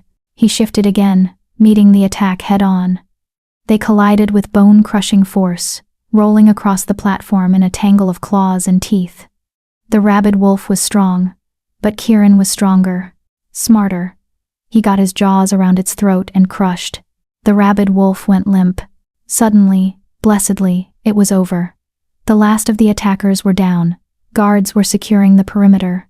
The plaza was a mess of blood and overturned decorations and terrified civilians being ushered to safety. Kieran shifted back to human form, breathing hard. Blood streaked his face, not his own. He turned, scanning the chaos, and his eyes locked on me. I was sitting on the platform steps, hand pressed to my bleeding side, watching him. Seeing him, really seeing him for the first time in a year. He looked like hell, exhausted, haunted. Nothing like a man who'd just been about to marry for love. "Stella." He said my name like a prayer, like a curse, like he couldn't quite believe I was real. "You're here. You're actually here." The words stuck. What could I say? I came to watch you marry someone else because I'm apparently a masochist? But I didn't get the chance to say anything because suddenly Kalen was there, crossing the platform with quick strides. "Your Majesty, thank the goddess you're safe. This attack was orchestrated by you," Kieran said flatly. Kalen's mask of concern slipped. "Just for a second. That's a serious accusation." "It's the truth." Kieran's voice was cold, deadly. "You've been consolidating power for over a year, pushing me toward this marriage, isolating me from anyone who might question your influence. And now, conveniently, an assassination attempt right before I complete a bond that would tie me permanently to a mate you selected. Lady Isadora was the council's choice." "Lady Isadora," came a shaky voice, "was told she was saving the kingdom." Everyone turned. The bride forgotten in the chaos stood pale and trembling, but her eyes were clear. "First, Beta Kalen came to me 6 months ago. Said the king was unstable, compromised by his attachment to a human. Said the only way to save the kingdom was for me to marry him, to provide stability." She looked at Kieran. "I'm sorry, Your Majesty. I thought I was doing my duty. I didn't realize I was part of a scheme." Kieran's expression softened slightly. "You were manipulated. Lady Isadora. As was I. How convenient, Kalen said, his voice turning sharp, that Miss Whitmore appeared at exactly the right moment to play hero. Almost like this entire attack was staged to make the king look strong and make me look guilty. I didn't stage an attack where innocents died, Kieran snarled. That's your method, Kalen. Collateral damage in service of ambition. Prove it. Gladly. Kieran gestured to the guards. Arrest First Beta Kalen on suspicion of treason. Hold him until we've interrogated every wolf involved in this attack. I guarantee they'll lead back to him. Kalen's composure cracked completely. In an instant, he shifted a sleek silver wolf, deadly and fast. He lunged not for Kieran, but for me. The closest target, the weakest, the one whose death would hurt Kieran most. I saw his jaws open, saw death coming, and couldn't move fast enough. Kieran's black wolf slammed into Kalen mid-leap, intercepting him. They crashed to the platform in a savage tangle of fur and fury. No strategy now, just rage. Kieran was bigger, stronger, but Kalen was desperate. They tore at each other with savage intensity, blood spattering the white platform. Then Kieran got his jaws around Kalen's throat, not crushing, but holding, a dominance position. Submit or die. For a long moment, neither moved. Then Kalen went limp. Submission. Kieran held him there for 3 more seconds, making sure the council saw, making sure everyone understood who had won. Then he released and shifted back to human form, standing over Kalen's wolf with absolute authority. You lose, Kieran said quietly. You lose because you thought power was something you could steal. But real power, the kind that lasts, is given freely by people who trust you. His eyes swept the crowd. I've made mistakes, pushed away people I cared about because I thought it would keep them safe, made choices that benefited the kingdom at the expense of my own humanity. But I'm done compromising, done pretending, done letting fear dictate my decisions. He turned to look at me, and the entire plaza seemed to hold its breath.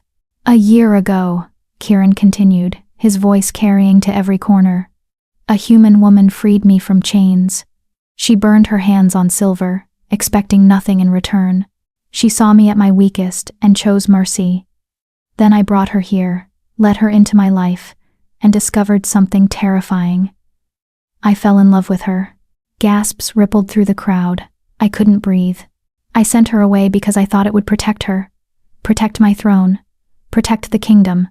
But all it did was make us both misstellable. He stepped toward me, closing the distance. Stella Whitmore, I'm sorry. I'm sorry I let you believe I'd moved on. Sorry I let you think this marriage was what I wanted. Sorry I made you watch me promise myself to someone else when the only person I've ever wanted to promise myself to is you. He knelt. The Alpha King knelt in front of me, in front of the entire city, covered in blood and utterly sincere. This wedding was arranged by Kalen, a trap designed to bind me to someone who could be controlled, who would give him access to the throne. I went through with it because I thought, if I played his game, gathered evidence, I could finally end his scheming once and for all. But I never intended to complete the bond. He took my scarred hand in both of his.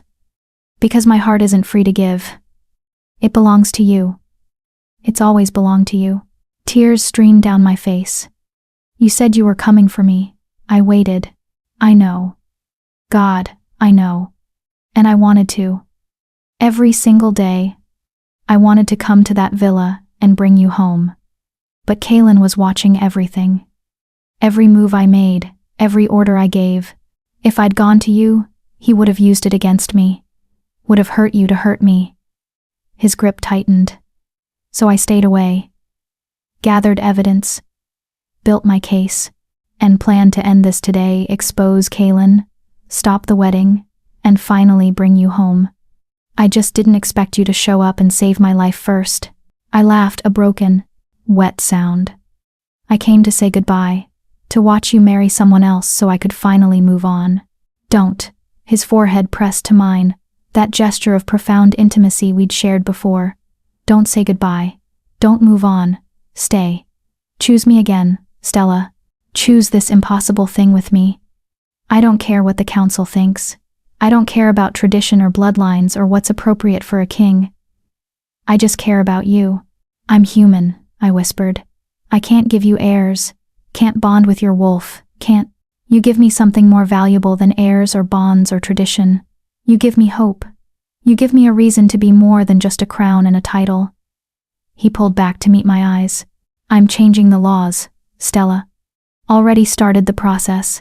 Laws about human rights in wolf territories. Laws about consent in mate bonds. Laws about who can be chosen as a royal consort. It's going to take time. And there will be resistance. But I'm doing it. For you. For us. For every person who's been told they don't matter because they don't fit the traditional mold." I cupped his face in my hands, feeling the scrape of stubble, the warmth of his skin. "You really love me. More than anything. More than the throne. More than my own life." He smiled, that genuine, transformative smile I'd missed so desperately. "I would have burned the entire kingdom down for you. Still would, if it came to that."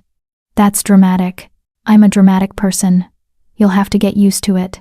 Around us, the crowd had gone completely silent. Watching, waiting. This was the Alpha King, declaring his love for a human woman in the most public way possible. It was unprecedented, shocking, revolutionary. Then someone started clapping, slow, steady. I looked up to see Commander Lyris standing at the edge of the platform, a small smile on her usually severe face. "About damn time," she said. Others joined, more clapping, then cheering.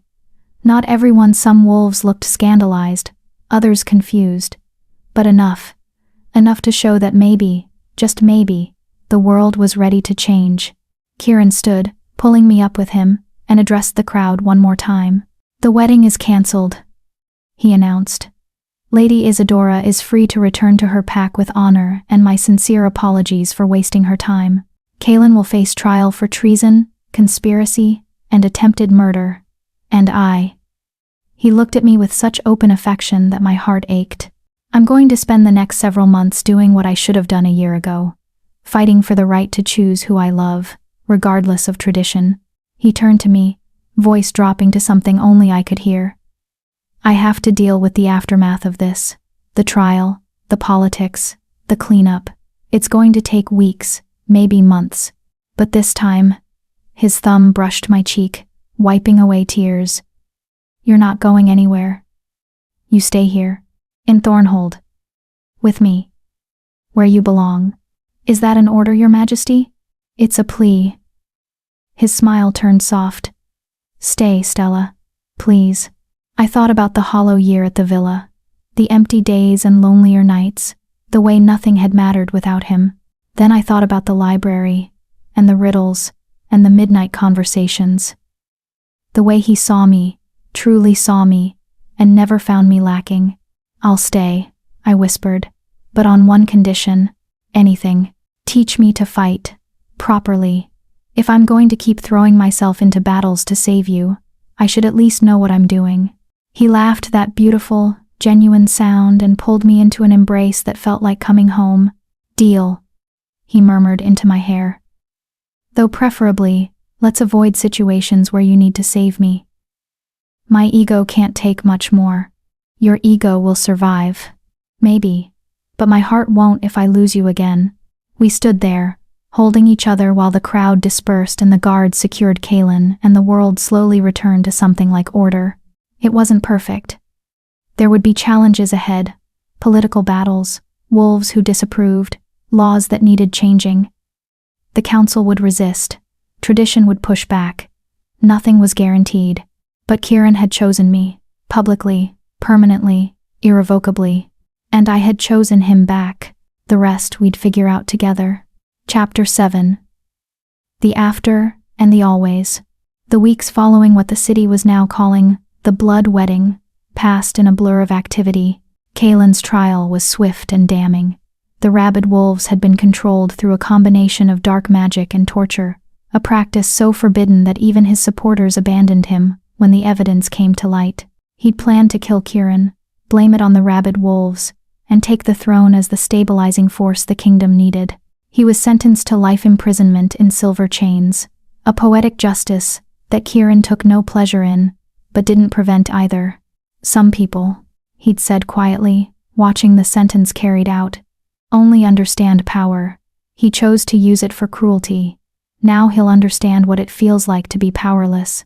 Lady Isadora returned to her pack with generous compensation and a formal apology. She'd sent a letter a week later. Thank you for not completing a bond neither of us wanted. I hope you find happiness with your human. She seems fierce. You'll need that. The council had been complicated. Some members welcomed the proposed law changes, saw them as progressive, necessary evolution. Others resisted fiercely, calling them a degradation of wolf culture and tradition. But Kieran was patient, relentless. He presented case after case, precedent after precedent, wearing down opposition through sheer determination and careful politics. And through it all, I stayed. Not in the tower this time. Kieran had moved me into rooms adjacent to his own, a suite with a connecting door that we kept perpetually open. So I can prove to you every single day that I'm not sending you away again, he'd explained. The court whispered, of course. Some in scandal, others in approval. But Kieran had made his stance clear. I was under his protection, his choice, and anyone who had a problem with it could take it up with him directly. Surprisingly few people did. I fell back into the rhythm we'd had before library mornings, afternoon councils, where I now sat beside him as an official advisor that had caused an uproar until Kieran pointed out, I'd literally saved his life twice, and maybe that earned me a seat at the table. Evenings in his study, talking over maps and dreams and plans for a kingdom that valued all its people, not just the powerful ones. And the riddles. Always the riddles. We'd resumed our game with an intensity that bordered on obsessive. It was how we communicated truths we couldn't always say aloud. How we processed the trauma of the separation. How we reminded each other we were real, present, together.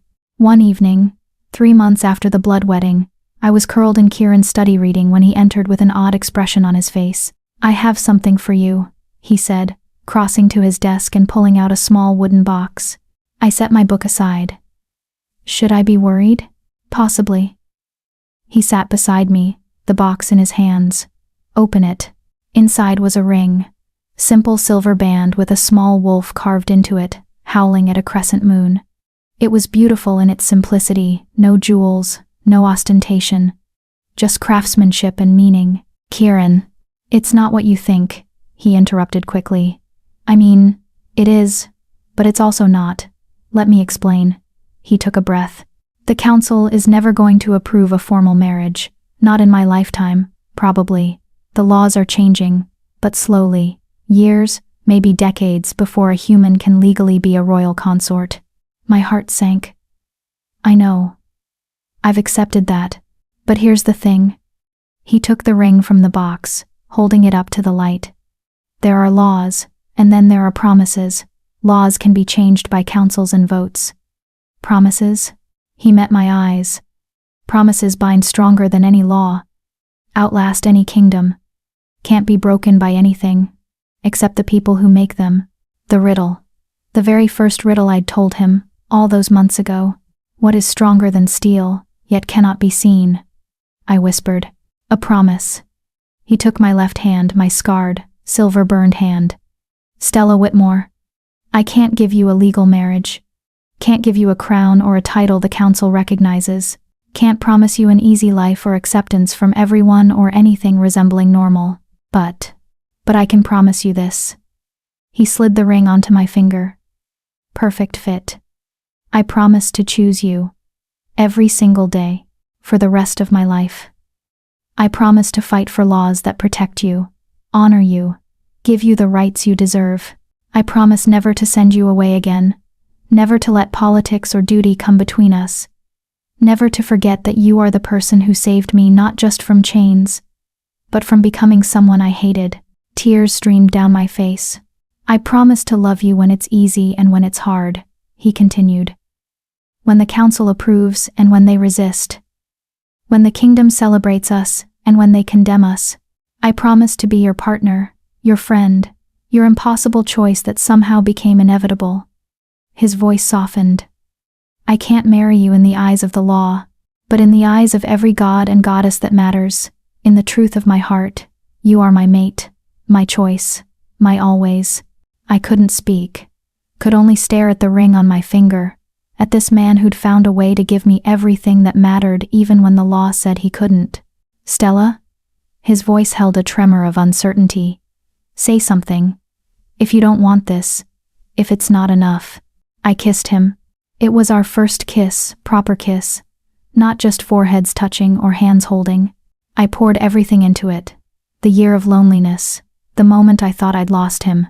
The overwhelming relief of being here. Being his. Being chosen.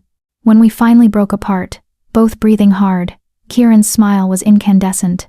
I'll take that as a yes, he murmured. Yes, I confirmed. Yes to promises. Yes to impossible. Yes to you. Even though I can't give you a legal marriage?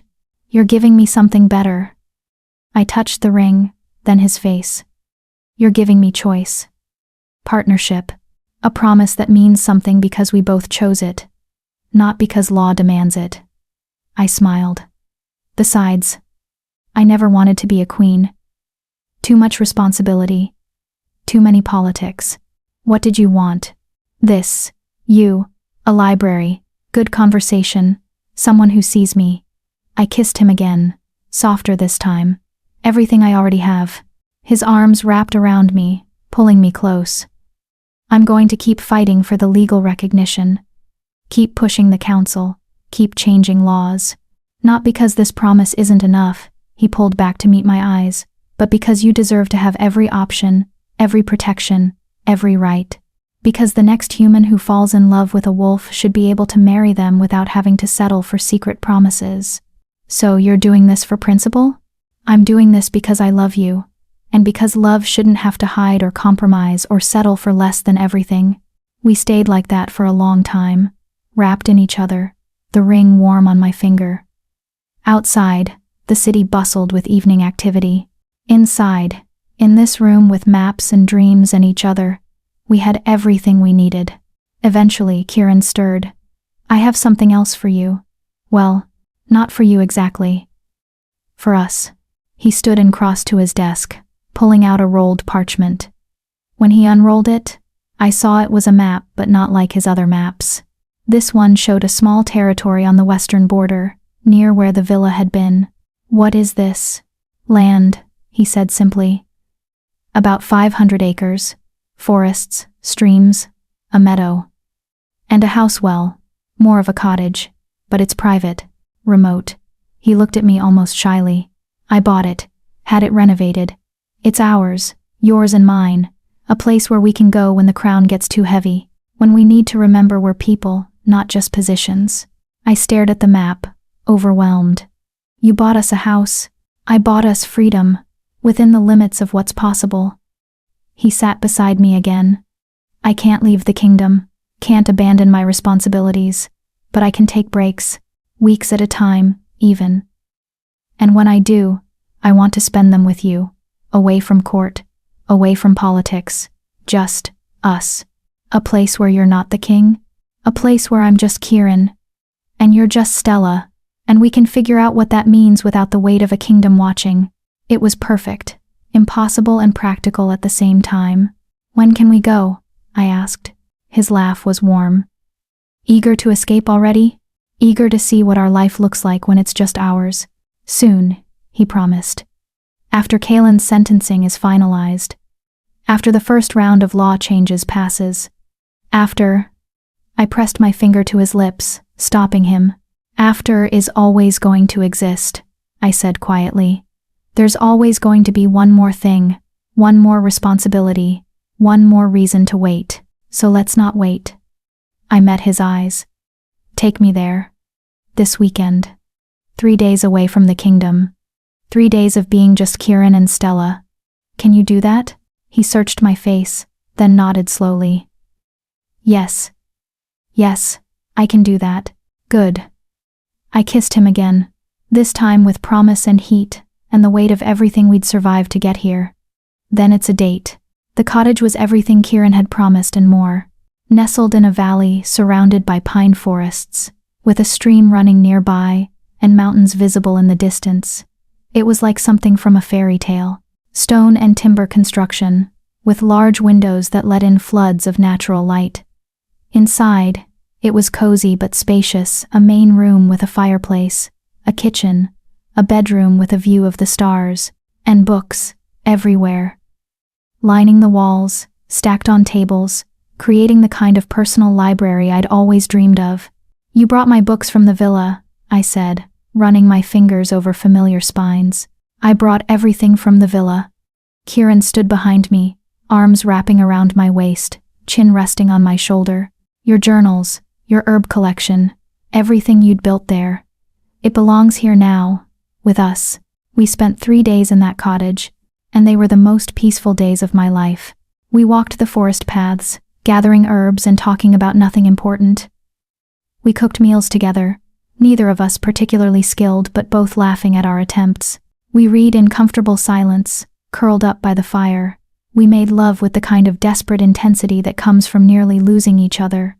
And we talked, really talked, about the year apart, about the fear and loneliness and misunderstandings, about our dreams for the future, both the kingdom's and our own, about children we might adopt, Kieran suggested, or find other ways to create family that didn't require biological heirs. "The kingdom needs an heir eventually," he'd said one evening, both of us watching the sunset from the porch. "But it doesn't need one right now, and when the time comes, there are plenty of orphaned wolf children who'd benefit from a stable home. Why not give them that? Why not redefine what family means for the royal line?" It was radical, revolutionary, perfectly him. "Your council will hate it," I said. "My council hates lots of things I do. They'll adjust." He pulled me closer. "Besides, by the time we need to worry about heirs, maybe the laws will have changed enough that any child we adopt, wolf or human, will be accepted without question." "You really think that's possible?" "A year ago, I didn't think any of this was possible." He kissed my temple. "You've taught me that impossible just means it hasn't happened yet." On the last night before we had to return to Thornhold, we lay in bed, watching stars through the skylight Kieran had specifically requested in the bedroom ceiling. "Ask me a riddle," he said quietly. I thought for a moment, then, "What grows stronger the more you share it, breaks when you hide it, and costs nothing but means everything?" "Love," he answered immediately. Then, "Too easy." Sometimes the easy answer is the right one. He turned on his side to face me, propping himself up on one elbow. In the starlight, his gold eyes were luminous. "My turn. What do you call it when two broken people find each other and realize they're not broken at all, just pieces of something larger?" I smiled. "Fate? Destiny?" I was going to say home. His finger traced the ring on my hand. "You're my home, Stella, not Thornhold, not the throne, not the kingdom. You. This. Us. Same," I whispered. "You're the first place I've ever felt like I belonged." "Good." He kissed me softly. "Because I'm not letting you go. Not for politics, not for tradition, not for anything. You're stuck with me. Promise. Promise." And there it was again. That word that bound tighter than chains, outlasted kingdoms, meant everything. We fell asleep tangled together, the ring on my finger catching starlight, two people who'd chosen each other against all logic and sense and were somehow, impossibly, happy. Returning to Thornhold was harder than leaving had been. The moment we entered the fortress, the weight of responsibility settled back onto Kieran's shoulders. I could see it in the way he straightened, in the mask that slipped over his features. But now, at least, he didn't have to carry it alone. The council meetings resumed. The law changes continued their slow progress. There were setbacks: wolves who left the kingdom rather than accept human integration, packs who protested the erosion of traditional values. But there were victories too. Small ones at first, then larger. A human was appointed to a minor governmental position. Mixed couples were granted legal recognition in 2 territories. Schools began teaching histories that included human perspectives, not just wolf conquests. Change was slow, frustrating, often felt like trying to move a mountain with a teaspoon. But it was happening. 6 months after the blood wedding, Commander Lyris came to me with an unusual request. "The human settlements need a liaison," she said. "Someone who understands both worlds." Someone the humans will trust and the wolves will respect. She studied me with those sharp eyes. It's not an official position, yet the council is still debating the exact authority and scope, but it's a start. A way for you to be more than just the king's partner. I'd been expecting this. Kieran and I had discussed it, the need for me to have my own role, my own purpose beyond being the person he loved. What would it involve? I asked. Mediating disputes, advocating for human rights in council, building bridges between communities. She smiled slightly, making trouble for people who think humans should be seen and not heard. So, basically what I'm already doing, but officially? Exactly. I took the position. It was challenging, frustrating, and deeply meaningful. I traveled to human settlements across the territories, listened to their concerns, brought their voices to Kieran's council. I fought for schools, for fair trade agreements, for legal protections. I made enemies, but I also made allies. Humans who'd been invisible their whole lives suddenly had representation. Wolves who'd never questioned their superiority began to see humans as partners, not property. It wasn't perfect. Some days it felt like I was accomplishing nothing, but Kieran would find me in the library, exhausted and discouraged, and remind me, "You're teaching them to see. That's the hardest thing. The rest will follow." A year after the bloodletting, the council passed the first major law change. Humans could own property, enter contracts, and bring legal claims against wolves. It was basic rights that should have existed all along, but it was a foundation. Kieran signed it into law with me standing beside him, my scarred hand resting on his shoulder. A statement, a symbol. The next day, 3 more wolves asked to marry their human partners. Within a week, a dozen. Within a month, the first legal ceremony between human and wolf was performed. It wasn't us. The council still refused to extend marriage rights to royalty, too worried about bloodlines, succession, the sanctity of the throne, but it was progress. "We'll get there," Kieran said that night, both of us watching from our window as the city celebrated the first legal human-wolf marriage. Maybe not in my reign, maybe not for decades, but the foundation is laid. The next king or queen, whoever they are, will build on it. "You sound like you're planning to retire early," I teased. "God, I wish." He pulled me close. "No, I'm planning to be a very old, very stubborn king who spends his twilight years with his equally old, equally stubborn partner, arguing about books and raising adopted children and occasionally annoying whatever council members are still around. That sounds perfect, doesn't it?" He kissed the top of my head. Not the fairy tale ending, but better. Real. And that was the truth of it. This wasn't a fairy tale. There was no magical transformation that fixed everything, no curse broken by true love's kiss, no happily ever after that solved all problems. There was just us, choosing each other every day, fighting for a better world while building our own small corner of happiness, making promises we kept and mistakes we learned from, in a life that felt, impossibly, like it was ours. 2 years after the bloodletting, on the anniversary of the day I'd freed Kieran from chains, he brought me back to that forest clearing. "Why are we here?" I asked as we walked through the pines. "You'll see." The clearing looked different in daylight, peaceful, just a spot in the forest where sunlight filtered through trees and wildflowers grew in patches. No chains, no blood, just earth and sky and memory. Kieran led me to the exact spot where he'd been bound, where I'd burned my hands freeing him, where everything had started.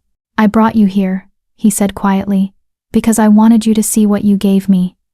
Not just freedom from chains, but freedom to choose my own path, my own life. You." He took my hands, the scarred ones that had touched silver. "You changed everything, Stella. You changed me, changed the kingdom, changed what's possible." "I just made a choice," I said, throat tight. "The bravest choice." He knelt, there in the dirt where he'd once been dying, and looked up at me with those impossible gold eyes. "And I want to make one too." From his pocket, he pulled a second ring. This one was different, not silver, but gold, with a small diamond that caught the sunlight. "I know we already made promises," he said.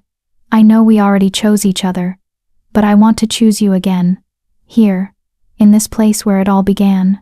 His voice was steady, sure, The council still won't recognize it. The law hasn't changed that far yet. But I don't care, because this isn't for them. This is for us. Tears streamed down my face. Stella Whitmore, will you marry me?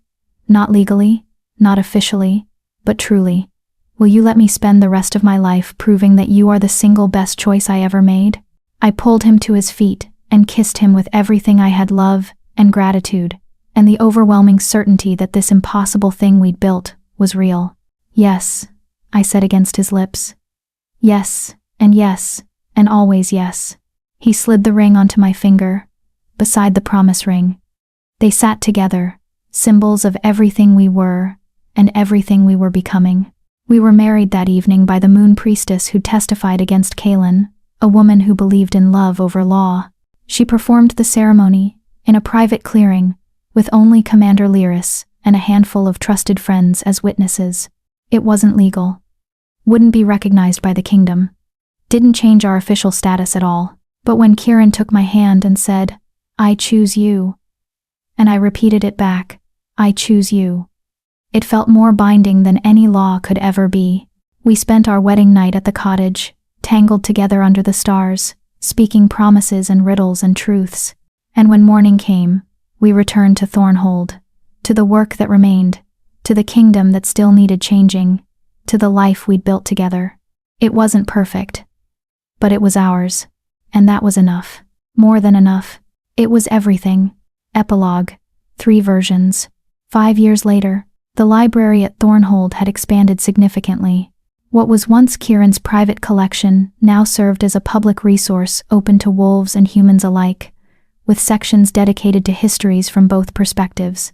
It was always full these days, with students and scholars and ordinary people seeking knowledge.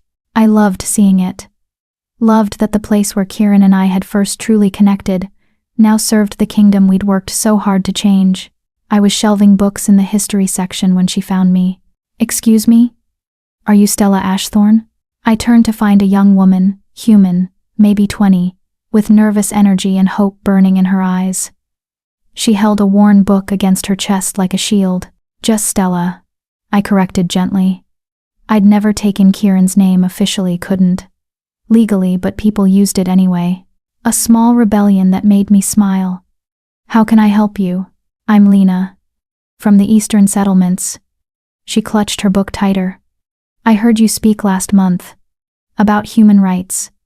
About how change is possible. About," she swallowed hard, "about loving someone who's different from you and making it work anyway." I set down my stack of books, giving her my full attention. "I did say those things. I need advice." The words tumbled out in a rush.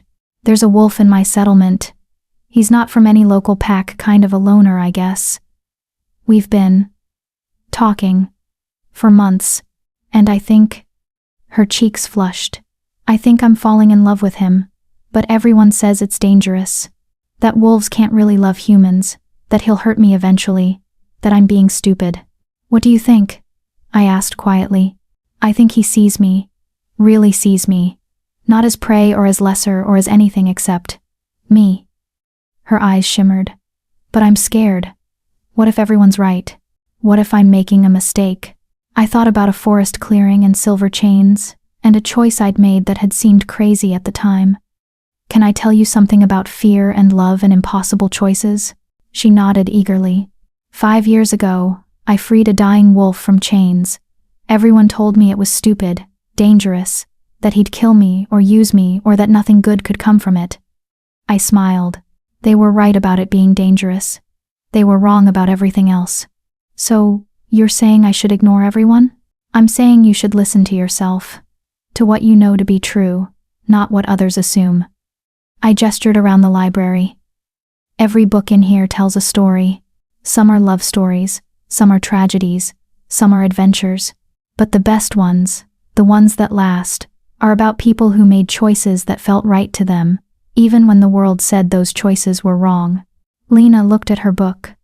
I noticed now it was a collection of fairy tales. My mother used to read me stories about wolves. They were always the villains, the dangerous ones, the monsters. "Some wolves are monsters," I said honestly. "Some humans are too. The species doesn't determine the soul. I touch the rings on my finger, promise and marriage, 5 years worn and still shining. The wolf I love isn't perfect. He's complicated and sometimes frustrating, and carries burdens that make him hard to reach. But he chose me, and I chose him. And we've built something that works because we keep choosing it every day. So you think I should? I think you should do what feels true. And if it doesn't work out, you'll survive. You're stronger than you think. I smiled. But if it does work out, you might just change the world. Or at least your corner of it. Lena left looking thoughtful, hopeful. I watched her go and wondered if this was how it happened. Change, spreading like ripples in water. One conversation, one choice, one love story at a time. Making converts again? Kieran's voice came from behind me. I turned to find him leaning against a bookshelf, arms crossed, watching me with that soft expression he reserved for moments when he thought I wasn't looking. He was in casual clothes today, no royal regalia, just comfortable worn leather and a simple shirt.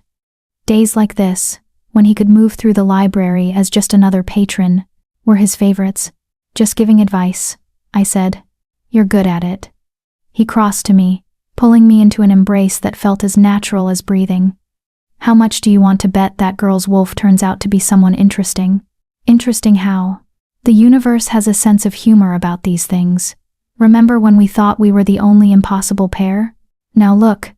He gestured to the library where several mixed couples sat reading together, holding hands, existing without fear. You started something, Stella. One choice in a forest, and now, we started something, I corrected. You're the one who changed the laws. You're the one who made me want to.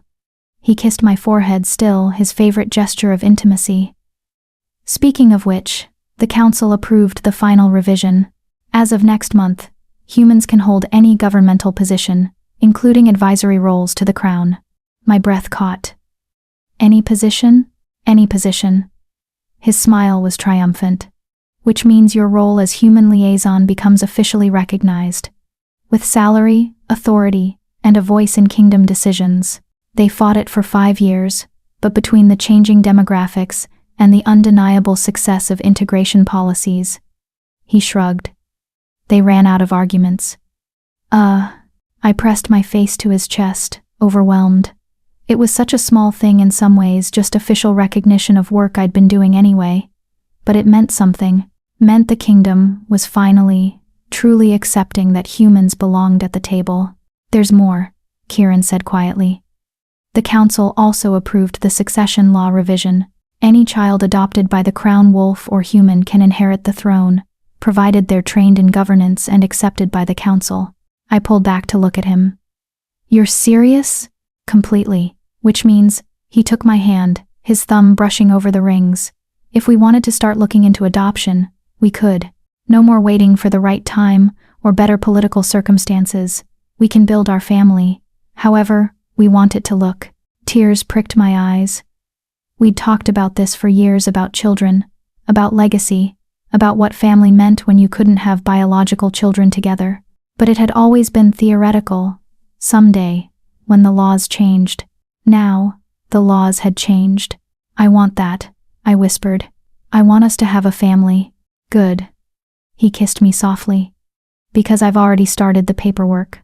There's an orphanage in the Southern Territories, wolves and humans both, children who lost their families in the border conflicts. I thought we could visit. See if... He trailed off, suddenly nervous. If any of them might want us as much as we want them. I fell in love with him all over again in that moment. This king who fought councils and changed laws and filled out adoption paperwork in secret because he wanted to surprise me with the possibility of family. When do we leave? I asked. Whenever you want. I've cleared my schedule for the next 2 weeks. Tomorrow, I decided. Let's go tomorrow. His smile was incandescent. Tomorrow it is. That evening, as we walked through the fortress gardens, another place that had changed over the years, now tended by both wolf and human gardeners, we encountered Commander Lyris. She looked different than she had 5 years ago. Softer, somehow. Still fierce, but with laugh lines around her eyes that hadn't been there before. Your Majesty, Stella. She bowed, slightly more acknowledgement than subservience. I have news. Good news? Kieran asked. Depends on your definition. She pulled out a letter, handing it to Kieran. It's from the Northern Territories. Apparently, there's a situation developing. A wolf claiming to be able to split into 3 distinct versions of himself, each with different personalities, different abilities. The Northern Alpha is requesting your counsel on whether this is legitimate magic or elaborate deception. Kieran read the letter, his brow furrowing. 3 versions? I've never heard of such a thing. Neither have I. Lyris's expression was carefully neutral. But apparently, there's a human woman involved. Someone who can see all 3 versions. The Northern Alpha believes she might be key to understanding what's happening. I felt a strange shiver run down my spine. Something about this felt significant. Like the universe was setting something in motion. What do you think? Kieran asked me. I think, I said slowly, that if there's a human woman caught up in wolf politics and magic she doesn't understand, she might need someone who's been there. Someone who can tell her it's possible to survive impossible situations. Kieran's hand found mine, squeezing gently. You want to go? I think we should. After the orphanage visit. After we've had time to process what we might start there. I looked at Lyris. Tell the Northern Alpha we'll come. But not as a king and his advisor. As people who understand what it's like to be caught in something larger than yourself. Lyris nodded, a small smile playing at her lips. I'll send word. She started to leave, then paused. For what it's worth, you two have given a lot of people hope, including me. I never thought I'd see the day when a king would choose love over duty and somehow make both work. But here we are. Here we are, Kieran agreed softly. After Lyris left, we stood in the garden watching the sun set over Thornhold. The city sprawled below us, buzzing with life, wolves and humans living side by side. Not perfectly, but trying. Building something new together. Do you ever regret it?